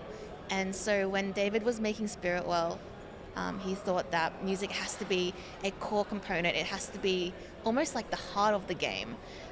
That's why it was really important for him to start looking early, even before like the demo is out, or even before anything has been quite fully developed elsewhere. And with Letters to Arala, Chantal, because she knew me early on, so I think she had an idea that she wanted to make a team, and she wanted to solidify the dev team first to then build a game together collaboratively. So yeah, I feel like everyone's reasonings are all different as to why they want a composer at what stage. And that also contributes to how you say, like, there's no set answer as to, you know, if you want to get gigs, like, where do you start? It's so diverse. Yeah. Totally. And I mean, like, it totally makes sense that David feels like Spiritwell's music is such a vital part of it, considering that game feels very inspired by Undertale, and music was such a huge part of that game. Unfortunately, it's all the time we got, which is a bummer. Love having a chat with you guys.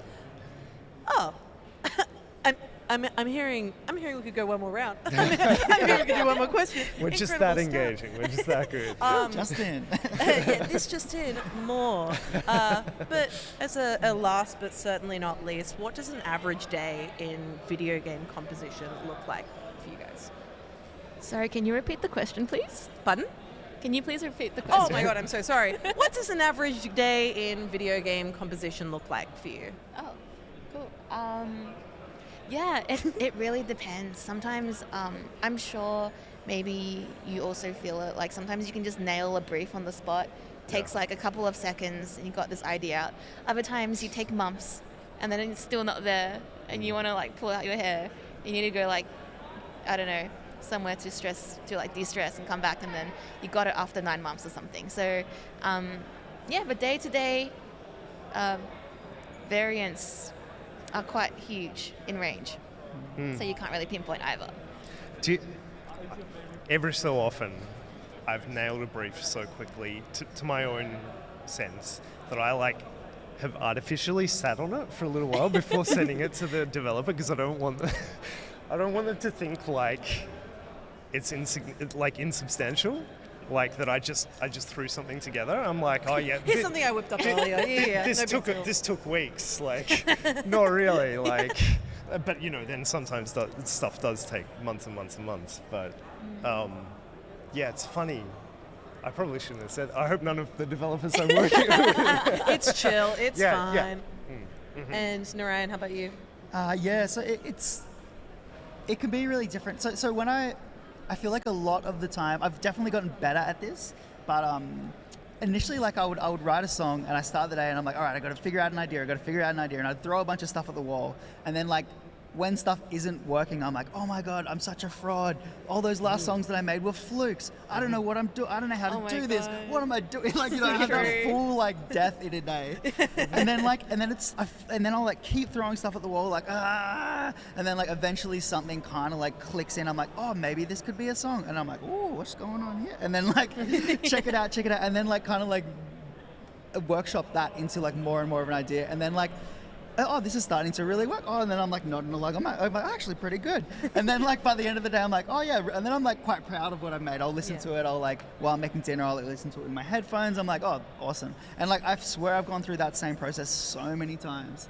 I don't know if that's like the case with you. No, 100%. Yeah, like I never feel more like an imposter than when I'm struggling with writing music. Yes. I feel like sometimes like there's a different person that makes the music in my head. like if I visualize it, it's kind of like I'll put all these influences, references on like a tray, and carry it to that person's room, put it on the ground, knock on the door, be like, hey, like Danna's music brain, your food's ready. yeah, please churn out something good. It's like a Remy from Ratatouille type Yeah. situation. I'll go away, they'll churn something out, and I'm like, yeah, I'll use this. It's fine. It'll do. Yeah.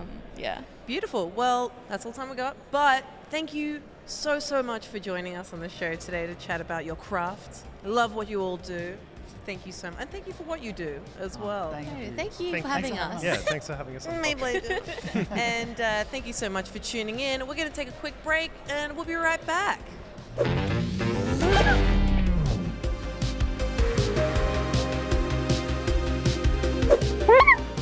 Welcome back, everyone, to the Powerhouse Late Gaming Back Pocket Extravaganza. Is that what we land on, Rudy? Powerhouse back. No, back. Late Back. pocket gaming extravaganza bonanza. You've added bonanza in the meantime. Yeah. Late gaming just sounds like something that you do before tea. Don't bring this up now. We're not doing this. Mystery guest is here, everyone. Steph's managed to join us. I didn't Hello. think you'd still be going. I came to I assumed you'd be packing up. No, we're running late. It's a late night It's late extravaganza. gaming. Oh, so late. Yeah, it's wild and unhinged, and we just talk about whatever. Can I be, as the kids call it, cringe? Please. Sure. Best thing I've seen tonight? Yep. My wife. Oh my god. Came out of nowhere. Came out of nowhere. Surprise wife. Surprise wife. I heaps don't wear skirts when I'm going to be sitting anywhere. So this is I'll match your. Let's look all at sit legs. like that. Don't look at the legs. No one look at the legs. All shin. We'll Nice. We'll stay in tight. Lovely chats tonight, guys. It's been really good fun. had Steph, you beautiful came in moments. late, but we've had. This is falling out of my ear. I saw that Dan Golding had just taken over the show, and Yeah, I was that's like, what he Dan does. Golding He should. is so He comfortable in should. front of a camera. Yeah. I know, and he's so handsome. And he works for it too. We're at the point of the night. We're just getting distracted by everything. And I know, it's everyone. exciting. We're getting tired. There's still good energy in the room. Yeah. But everyone's kind of playing final hands-on. Yep. It's kind of like the wrap-up to the evening. Did you guys get to play any games, or have you just been talking to devs the whole time? We actually had a chat about it at the start of the show. We talked about the games that we got to play, which was really cool. I played Janet DeMornay is a slumlord. I've played and a more witch. since. Yeah, And you played I more went on a since. bit of a runabout. Yeah. So I chatted to Jay from WeForge Games, who was developing Macabre, which is the horror. It's just macabre. It's macabre. I've added R's to it because I can't say macabre. I That's say so- macabre. That's so funny. Yes, That's I make that's it more such a European August and thing to do. macabre. Macabre. Anyway, I went and found they had a closed session of it, and it was a session being played while I sat literally behind them, and I was like, "Oh my god, this is my backseat gaming fantasy." And like at one point, and You I'm know so what you sorry. should have developed. I'm so sorry to the team or the two who were playing the game. They had to find a key, and they went past a backpack, and then they went back to the backpack, and I went, "Nope," because it wasn't in there, and I was like, "Shut up, guys." I've often what I wondered would've done if I differently. should be if I should be at the first point of call for like QA for game devs, because I'm so lost all the time in games that I would be really the best person to really just make sure that you've guided the player through like in a really obvious way. Yeah. I'm just imagining But, like, you going into an interview with a game dev for a game that you're midway through, and you're like, so question one, I'm up to this part, and like Yeah. I've kind of hit a bit of a wall. What would you say is like the best like strategy for getting around this? It's actually more like, hey, I've just started the game and it doesn't really do a good job of explaining how to do this really base function. And then here's a screenshot of it happening. Well, you can see on the UI, just in the top right-hand corner, where it says, this is how you do the function. Do this function 3 times to make sure you understand how the function works. It's like, there's just nowhere to see it. I have UI blindness, Yeah, so right. I don't notice large on-screen text giving you obvious instruction.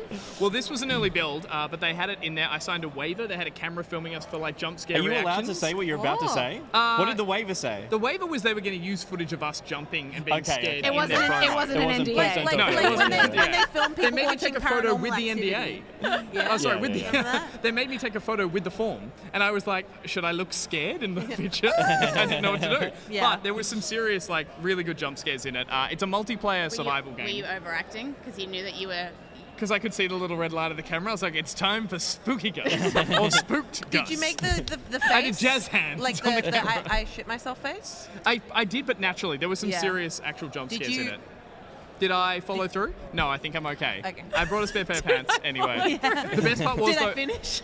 halfway through the scary game demo, the live music performance. I don't know if you heard about this. This was the over at UTS. There was the performer Ruby. You remember the name? I missed it. Ruby can't hear me. She's just nodding politely. No, I can hear you. What was the name of the band that Big played? Sand? Big Sand Band. Big Sand. They were mocapping from UTS and pumping it through to here on a live screen Cool. with some like really cool, light-hearted, swell EDM music, which started coming through the horror game.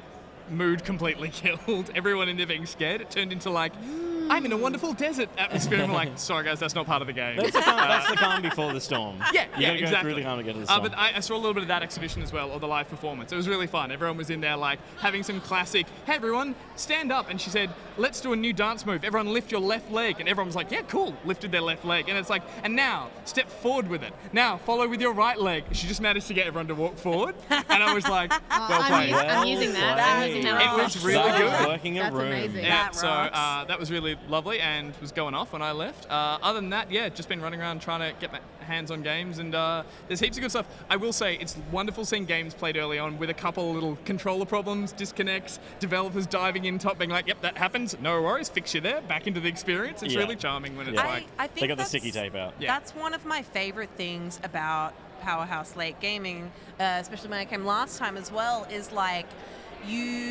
I love transparency in the game development process, and getting to see these like early builds of these games is so neat, especially when things go wrong, because I feel like it's good to have that look at like it's not there yet.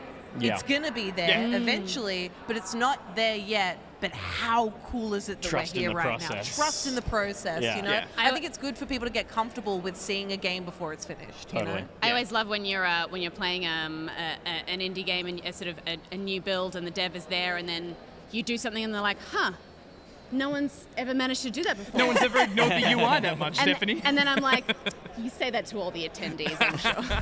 It's like, no, you actually messed up in a way we've never We've seen never before. seen. We're going to name this bug It's actually after you. scary. This is the Ben Dixon bug. There was the other thing is there's been such a lovely attitude and atmosphere here tonight that when I have seen any of those moments happen, immediately everyone's smiling and laughing, going, it's a feature, not a bug, and just like instantly like, being really dismissive in a fun way. So it's been great to see heaps of games, heaps of creative people doing talks as well. We didn't get a chance to obviously go and see any of them, but I've heard some great responses from chats that people were doing, and lectures too serious. That's what I was saying, because we were talking to Lee Harris, who came in and did a talk. Yep. And I was like, what was your lecture on? I was like, well, you weren't really lecturing people, were you? Because technically you were lecturing, but it doesn't come with the connotations of being lectured to.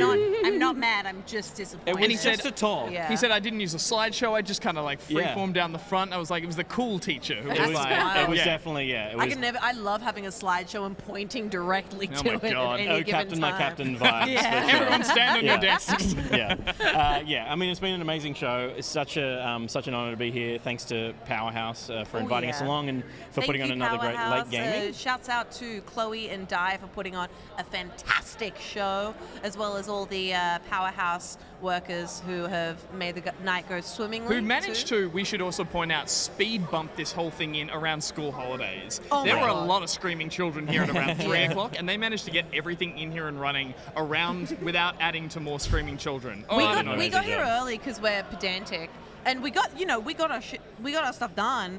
But like, I'm so impressed by how quickly this area just filled. Came to life. And came to life. It's incredible. Yeah. Yeah. We should thank the panelists that came on our show, because it was Get 'em up. so nice of them to pop by. Obviously, we spoke to Terry Burdak, Dan Golding, Jay Topping, Willow, Jacob, Janerka, Marlena, Dali, Ben Armstrong, Hayley Gordon, Narayan Johnson, Matthew Dunstan, Danna, Yun, and Soylent. We had...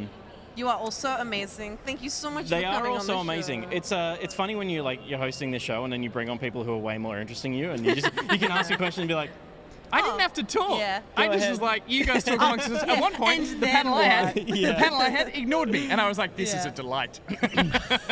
yeah. Incredible They were really stuff. lovely. They were really lovely.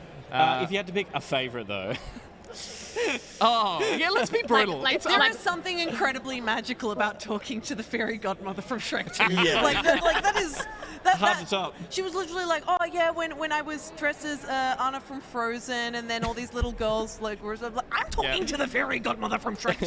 This is a dream Shout for outs me. to Terry from Powerhouse, who never wants to design a right hand. He was like, I made a left hand, and I'm not going to make a right hand in my game. And I was too confused to ask a follow-up question. Flop it. Well, yeah, I mean, as an artist, don't you find hands one of the hardest things to draw? Yeah, but once you got one, just flip it. Terry, if you've got an answer to that, I never really understood your fear of right-handed people. Let's talk. Did we ever see Terry's right hand on camera?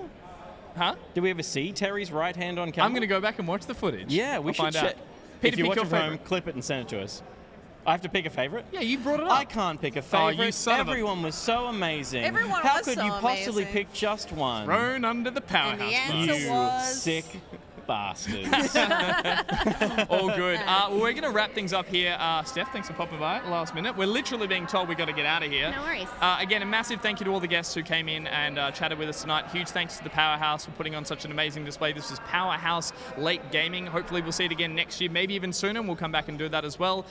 Next week, speaking of live shows, we will be at PAX in Melbourne. On Saturday, we will be doing a live show at PAX. That'll be streamed to the PAX channels. That's where you can catch it. That'll be on... next week. That's next week, Steph. Oh my gosh. We're going to be doing a live show at around 3:30 It's 3:30 on to Saturday. 5 in the main theatre. In the main theatre. So bring all of your friends, please. Yeah. We have way too many seats to fill, so if you're going to bring along your friends or enemies, it's going to be so fun though. I'm stoked. I'm like, I was initially nervous when I heard we were going to be in the main theatre, and then I was like, what a challenge. Yeah, what a challenge. We are going to crush it. This was a challenge, we thought, but I think this went swimmingly.